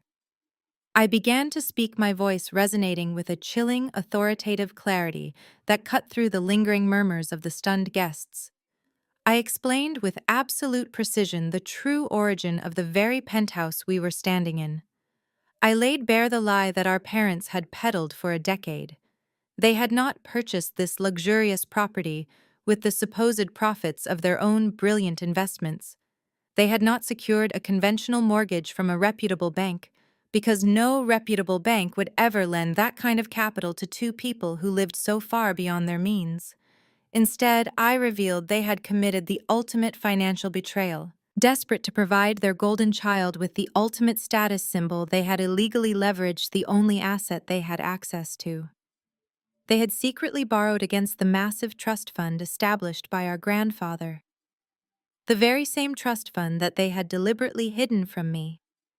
They had used the $50 million art collection as collateral to secure the loan for this penthouse. And they had signed this promissory note legally obligating themselves and, by extension, the property itself to repay the debt to the trust. I watched the realization hit Julian like a physical blow. His eyes widened, his jaw slackened, and he stumbled backward a half step, suddenly looking incredibly small and frail. The murmurs among the wealthy investors grew louder, their tone shifting from anger to morbid fascination as they witnessed the complete and utter dismantling of Julian's fraudulent empire. I did not pause to let him process the information. I drove the knife in deeper, twisting it with every word. I reminded him of the ironclad terms of my grandfather's last will and testament, the document I had just read aloud. the document that explicitly named me as the sole exclusive beneficiary of the entire trust. That means Julian, I said, my voice dropping to a low, dangerous whisper that nonetheless carried to every corner of the room. The money they borrowed to buy this penthouse was not theirs to take. It belonged to the trust. It belonged to me. The debt is owed to the trust. The debt is owed to me. I raised the promissory note slightly, gesturing to the specific clauses outlined in dense legal jargon. I explained that the 10-year repayment period had officially expired 6 months ago. Our parents had never made a single payment toward the principal, only frantically covering the interest with the money they skimmed from the property management accounts. The loan had officially defaulted. Chloe, who had been standing frozen near the fireplace, let out a choked, horrified gasp. She finally understood the magnitude of the disaster. She was not just losing the warehouse payout. She was losing the very roof over her head. Her frantic eyes darted from Julian to me, realizing that the woman she had mercilessly bullied and kicked out into the rain was now the sole arbiter of her fate. Julian was trembling now, his hands shaking violently as he stared at the piece of paper in my hand. He opened his mouth to speak, but only a pathetic, strangled sound emerged. He was completely out of options, completely out of lies. The final pillar of his arrogance had crumbled into dust. I delivered the final devastating blow with the cold precision of an executioner. I stated the exact financial figures, clearly ensuring that every investor, every family member, and especially Chloe heard the numbers. The original loan amount, plus a decade of accumulated compounded interest and penalties for defaulting, brought the total outstanding debt to a staggering $6.5 million. "You do not own this penthouse, Julian," I said, my voice ringing out with absolute finality. "You are severely, catastrophically in debt. You have defaulted on a $6.5 million loan owed directly to me. And as the sole beneficiary of the trust, I have the absolute legal right to seize the collateral immediately."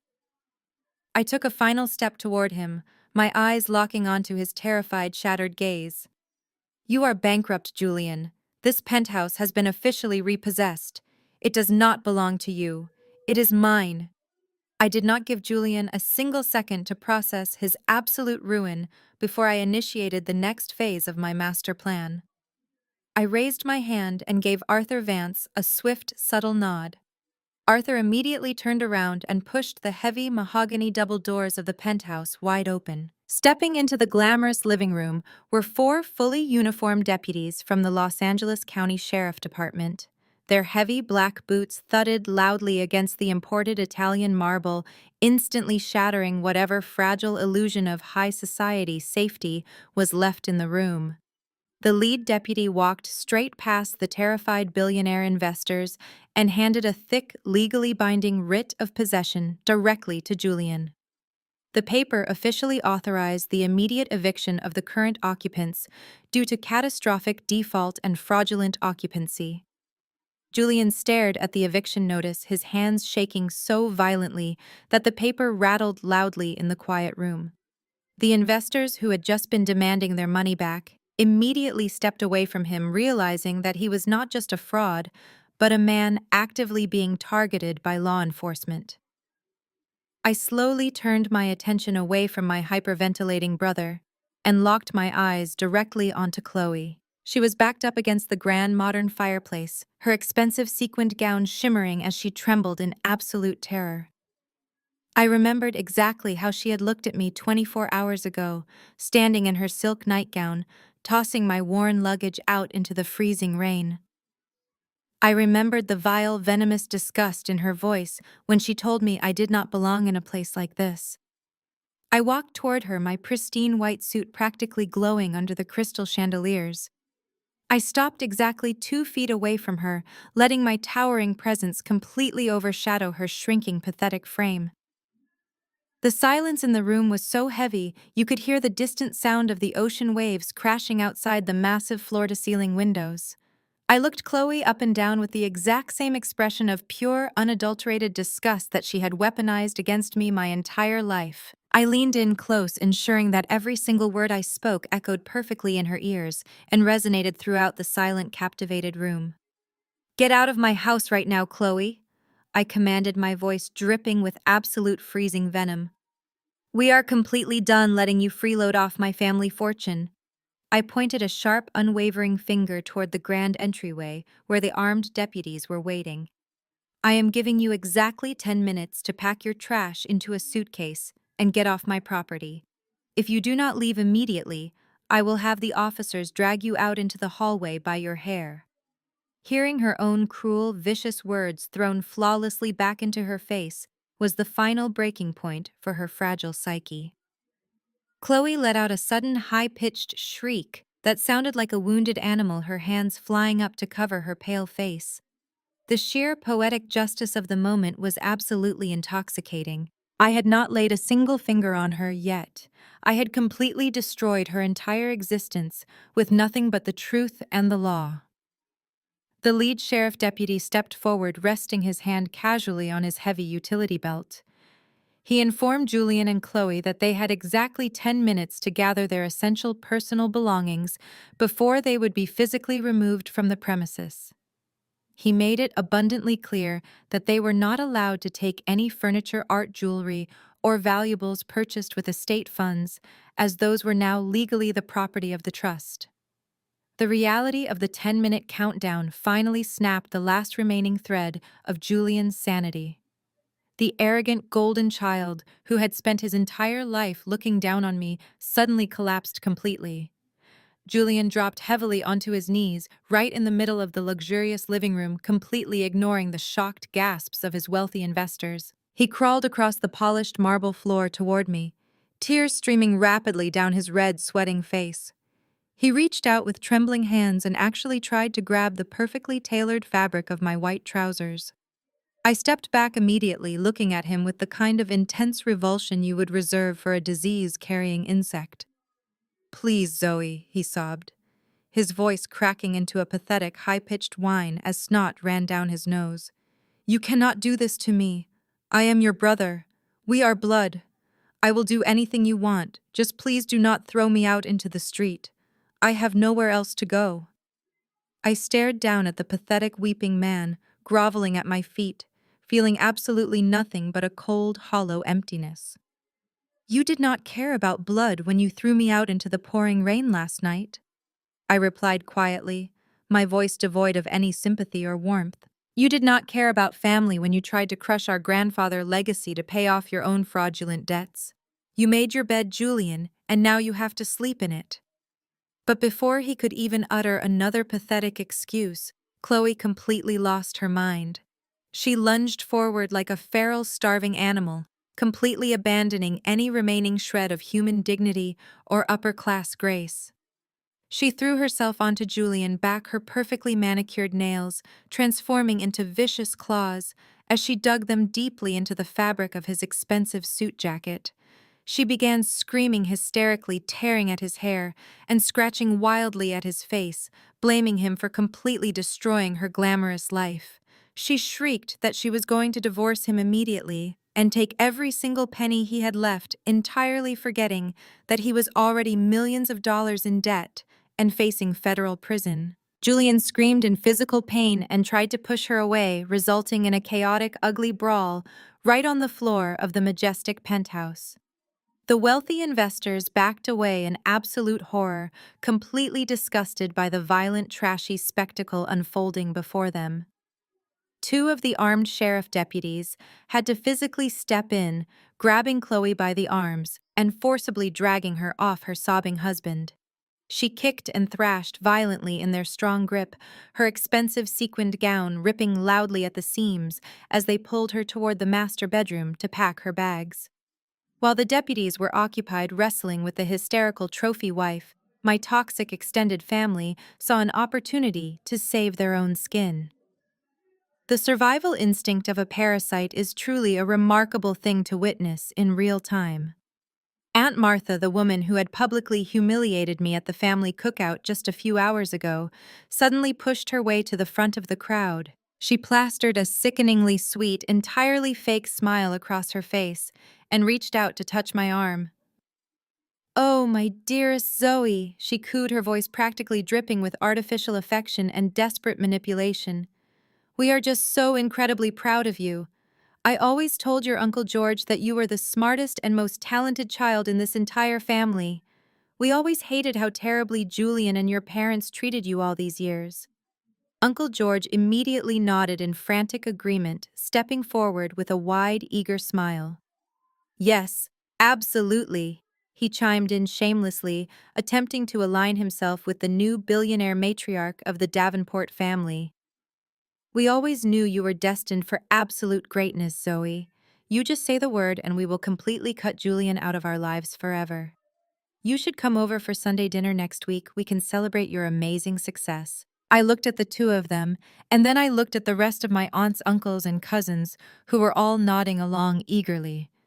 These were the exact same people who had laughed at my pain, belittled my career, and blindly worshipped my brother when they thought he held the purse strings. Their blatant, shameless hypocrisy actually made me feel physically sick to my stomach.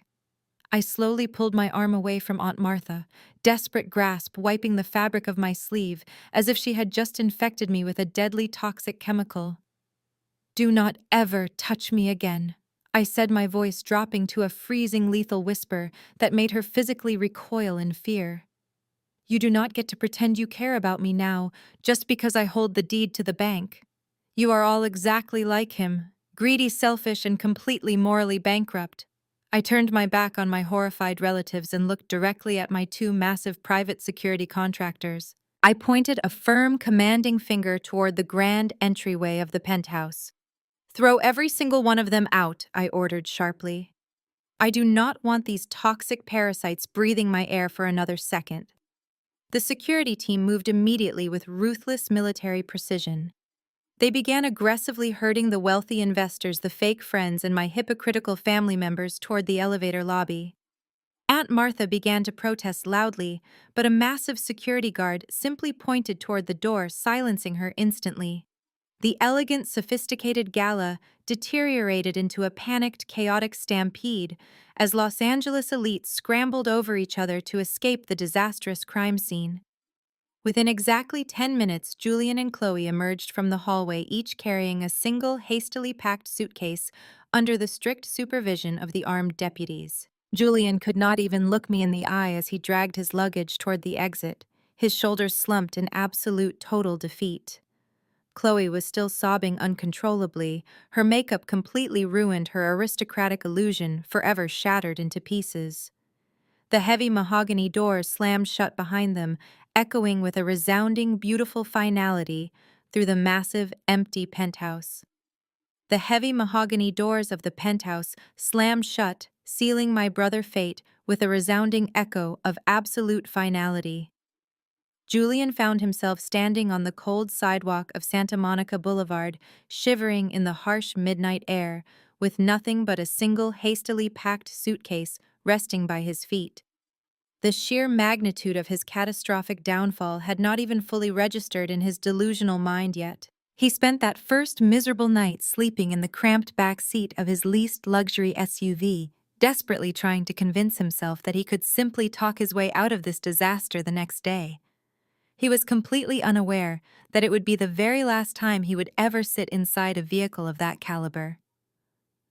At exactly 7 o'clock the following morning, the brutal reality of his fraudulent actions came crashing down in the form of a massive coordinated federal raid. Julian was violently awakened by the terrifying sound of heavily armed FBI agents surrounding the vehicle and aggressively banging on the tinted windows. They dragged him out of the car and slammed him down onto the cold pavement, completely ignoring his arrogant, frantic demands to call his high-powered corporate lawyers. The furious real estate investors from the party had not wasted a single second after fleeing the penthouse. They had immediately contacted the federal authorities and filed massive charges of wire fraud, grand larceny, and severe corporate embezzlement. Julian was handcuffed right there on the street in his wrinkled designer suit, his face pressed painfully against the wet asphalt as federal agents loudly read him his rights. His highly publicized, incredibly humiliating arrest sent immediate shockwaves through the entire Los Angeles financial sector. The federal investigators relentlessly tore through his corporate hedge fund accounts, uncovering a massive, incredibly tangled web of lies, forged documents, and stolen client money. They discovered that he had essentially been operating a desperate Ponzi scheme for years, using the stolen trust fund money from our parents to artificially inflate his returns and attract new wealthy investors. Because he had illegally accepted multi-million-dollar cash deposits for a protected state heritage property that he did not even legally own, his crimes immediately escalated to severe federal felony status. The presiding judge entirely denied his bail, citing him as a massive flight risk, with absolutely zero remaining assets to his name. The court appointed him a completely overworked public defender because every single reputable corporate lawyer in the city refused to touch his incredibly toxic case. When the federal judge finally handed down his harsh sentence, there was absolutely no leniency or sympathy for the disgraced former golden child. Julian was completely stripped of every single financial license, professional title, and any remaining pennies he had desperately tried to hide in offshore accounts. He lost the penthouse, his fake reputation, and his freedom in a single devastating blow. He was sentenced to serve a lengthy term in federal prison, completely abandoned by the family who used to worship him. When he was eventually released years later, he was a convicted felon, completely unemployable and deeply in debt. He was forced to move into a tiny, roach-infested studio apartment in one of the most neglected, run-down neighborhoods in the city. He spent his days working grueling, exhausting minimum-wage shifts, stocking heavy boxes at a local discount grocery store, his hands permanently blistered and his back constantly aching. The man who once bragged about multi-million-dollar acquisitions and smoked expensive cigars now had to carefully count his loose change just to afford a hot meal. Every single night he had to lay his tired head on a cheap, lumpy mattress and stare at a stained, leaking ceiling. He became a walking ghost of his former self, a pathetic, cautionary tale whispered about in the elite circles he once dominated. The absolute silence of his isolated, impoverished life was the ultimate punishment for a man who had thrown away a massive $50 million fortune simply because his blinding arrogance would not allow him to respect his younger sister.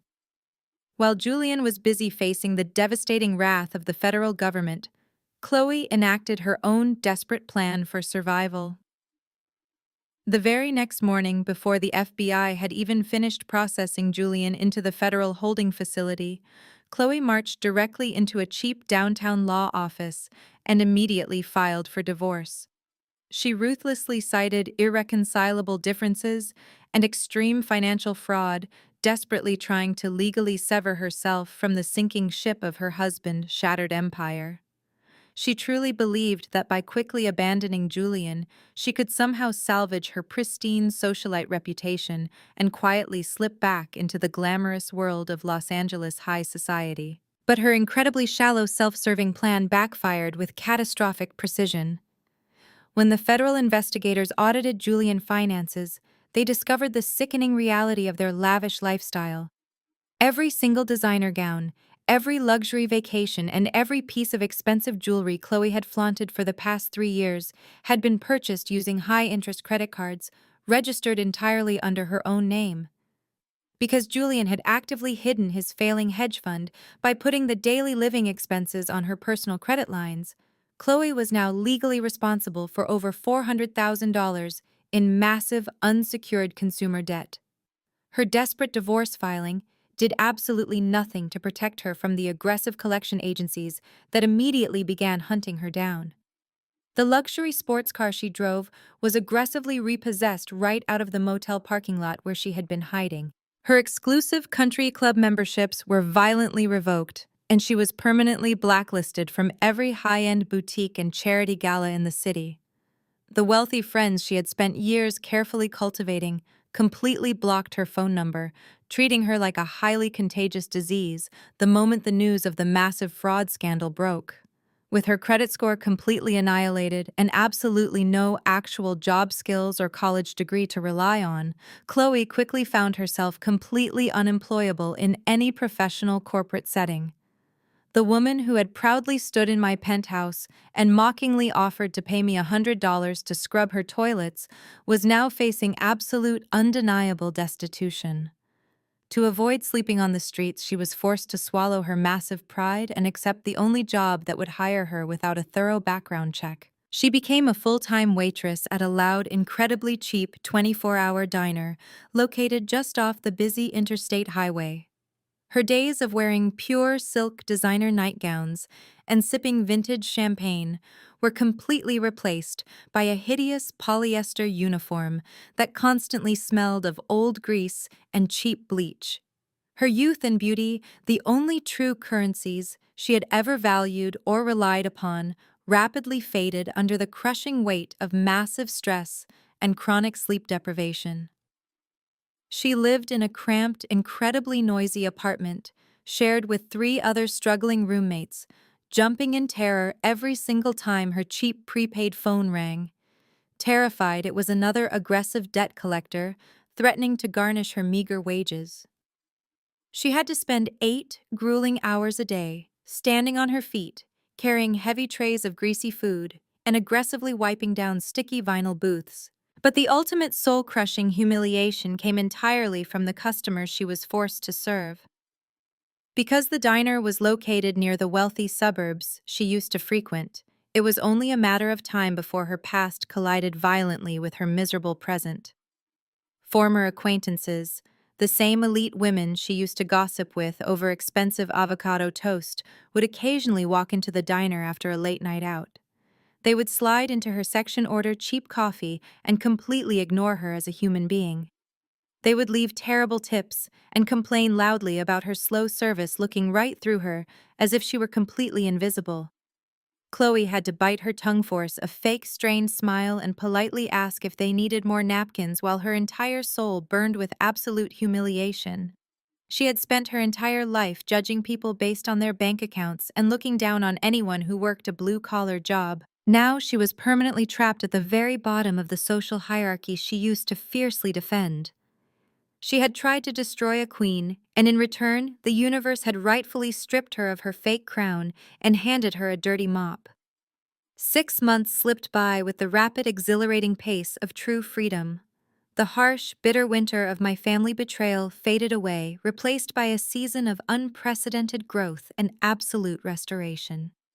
The desolate industrial park in West Adams no longer looked like a forgotten graveyard of decaying buildings. It had been completely transformed into the beating cultural heart of Los Angeles. The crumbling brick facade of my grandfather's old warehouse was meticulously restored, blending raw historical architecture with sleek modern glass elements.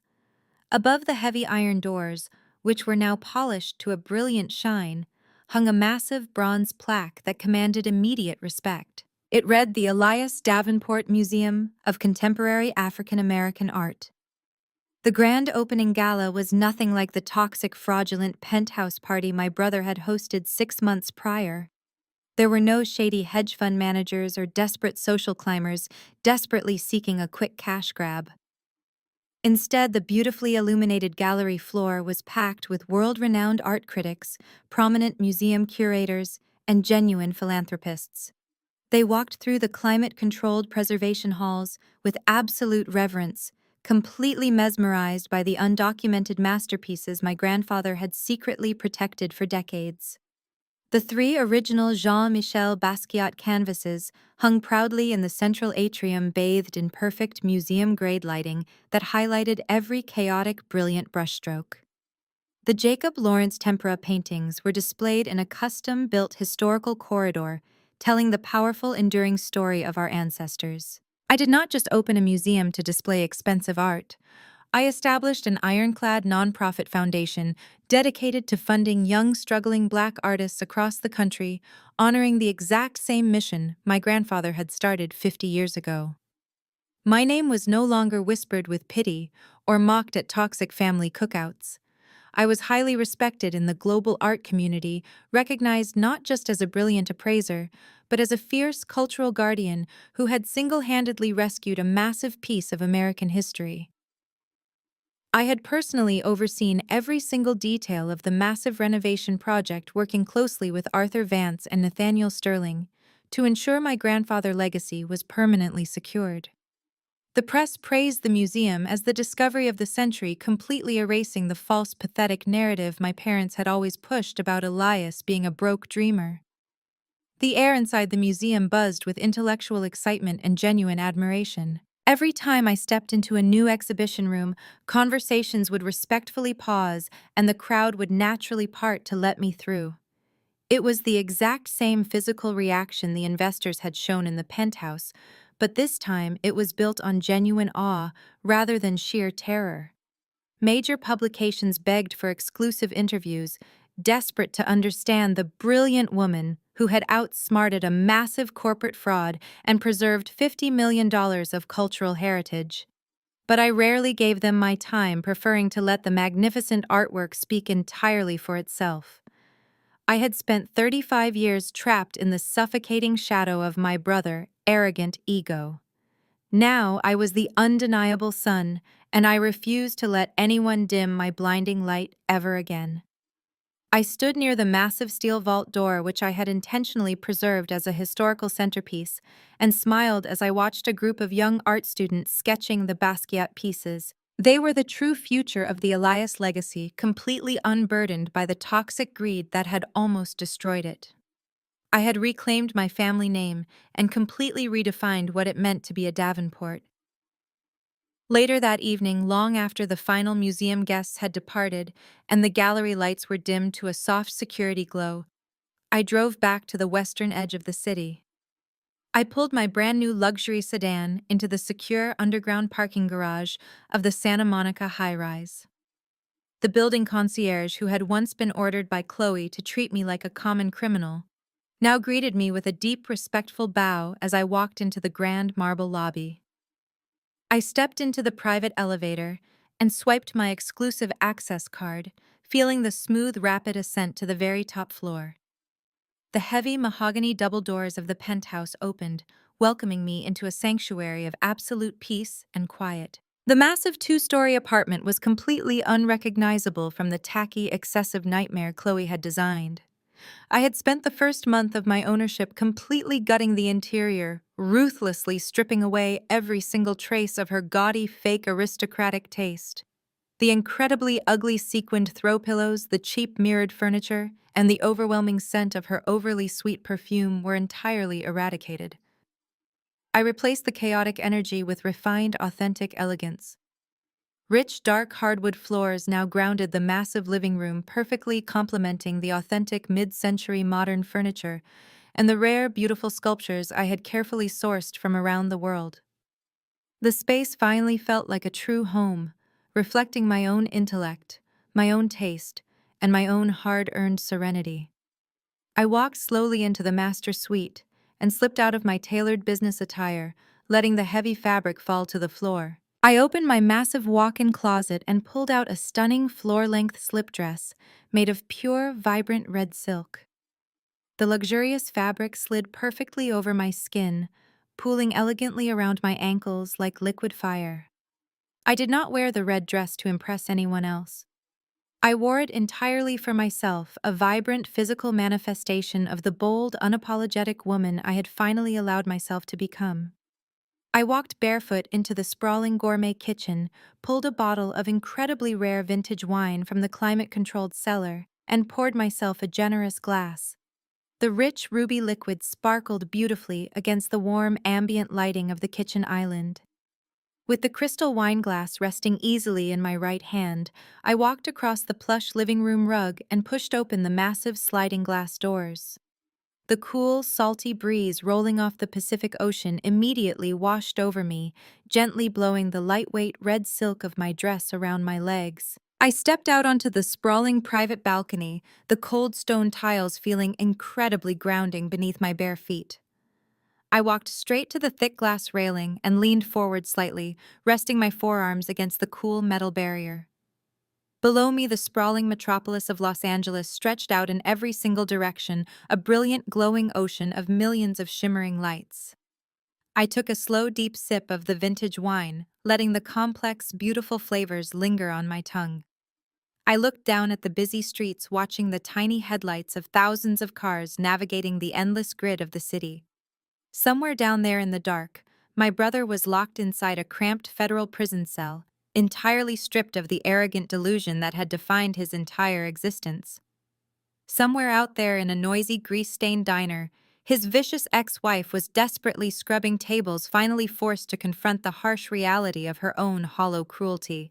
The toxic family members who had eagerly cheered for my downfall were now permanently exiled, completely cut off from the massive fortune they had desperately tried to steal.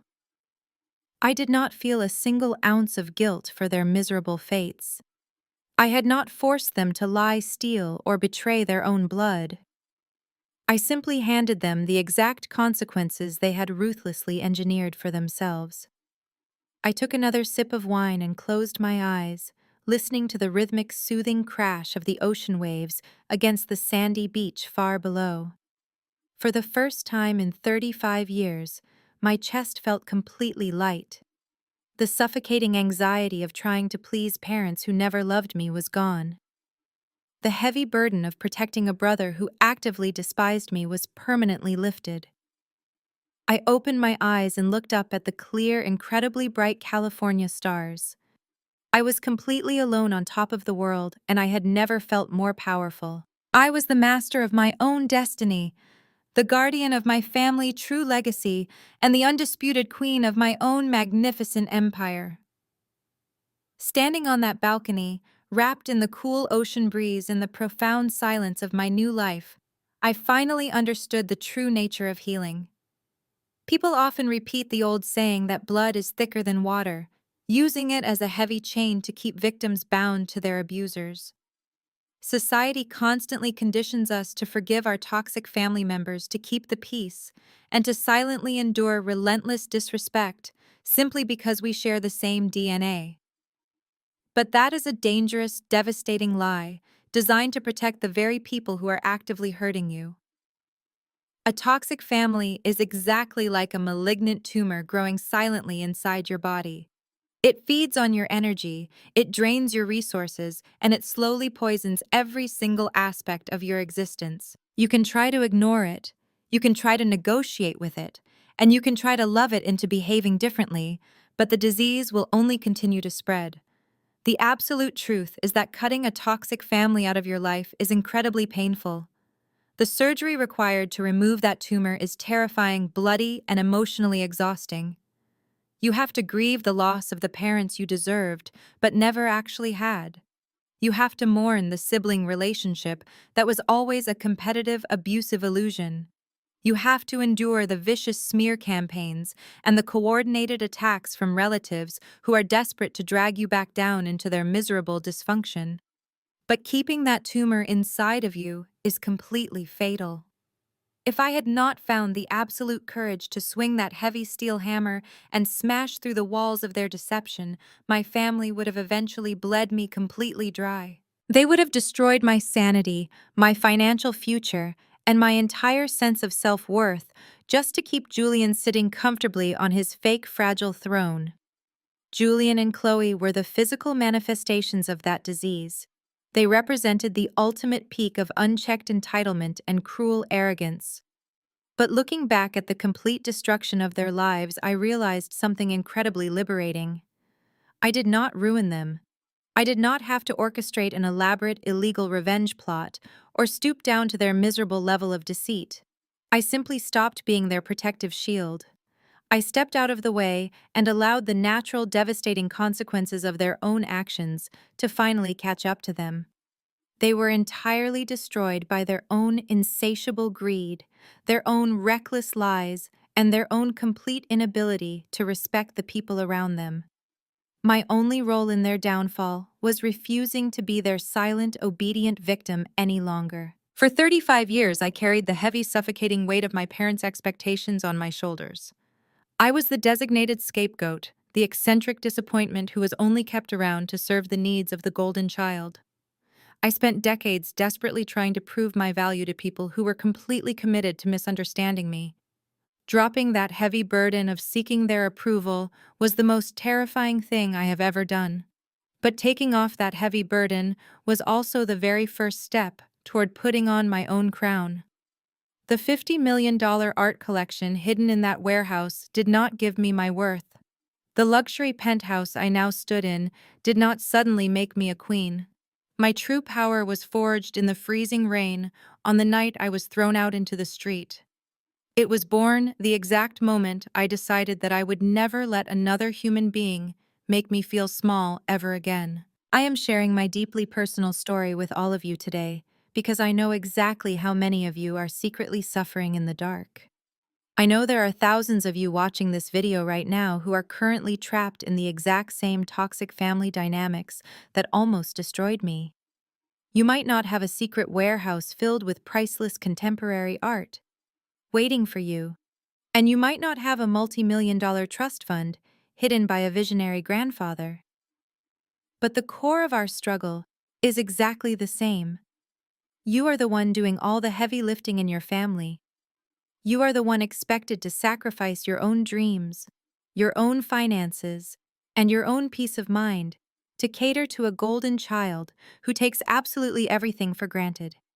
You are the one who is constantly criticized, chronically unappreciated, and treated like an outsider in your own home. If you are watching this and feeling completely trapped by the toxic people who share your bloodline, I want you to listen to me very carefully. Your worth is not determined by their inability to see your value. Their limitations, their jealousy, and their cruel behavior are a reflection of their own brokenness, not a reflection of your potential. You have the absolute right to walk away from any table where respect is no longer being served. You have the right to prioritize your own mental health, your own career, and your own happiness over their unreasonable demands. Setting firm, unapologetic boundaries is not an act of selfishness. It is a vital, necessary act of pure self-preservation. You are allowed to choose your own family, surrounding yourself with people who genuinely celebrate your victories and support you through your failures. I want to hear from every single one of you in the comment section below. Have you ever reached your ultimate breaking point with a toxic family member? What was the specific moment, the exact final straw that made you realize you had to completely sever those ties in order to save yourself? Tell me how it felt to finally block their phone numbers, to stop attending those miserable holiday gatherings, and to take your life back into your own hands. Did they try to turn the rest of the family against you? Did they play the victim when you finally held them accountable for their abusive actions? Share your stories of survival, your moments of sweet payback, and your incredible journeys toward finding real peace. Your story matters, and reading about your incredible strength might be the exact push someone else in our community needs to finally break free from their own toxic environment. Please take a moment right now to hit the like button if my journey resonated with you in any way. Subscribing to this channel is absolutely free, and it helps us build a massive supportive community of strong, independent survivors who refuse to be silenced. Make sure you ring that notification bell so you never miss out on another empowering story of epic payback karma and ultimate justice. We are going to continue exposing the toxic behavior of entitled people and celebrating the incredible resilience of those who overcome them. Thank you so much for taking the time to listen to my journey from a discarded sister to a completely independent queen. Remember that no matter how dark the night gets or how hard the rain falls, you always have the power to rewrite your own ending. Keep your head held incredibly high, protect your peace at all costs, and never ever be afraid to wear your crown.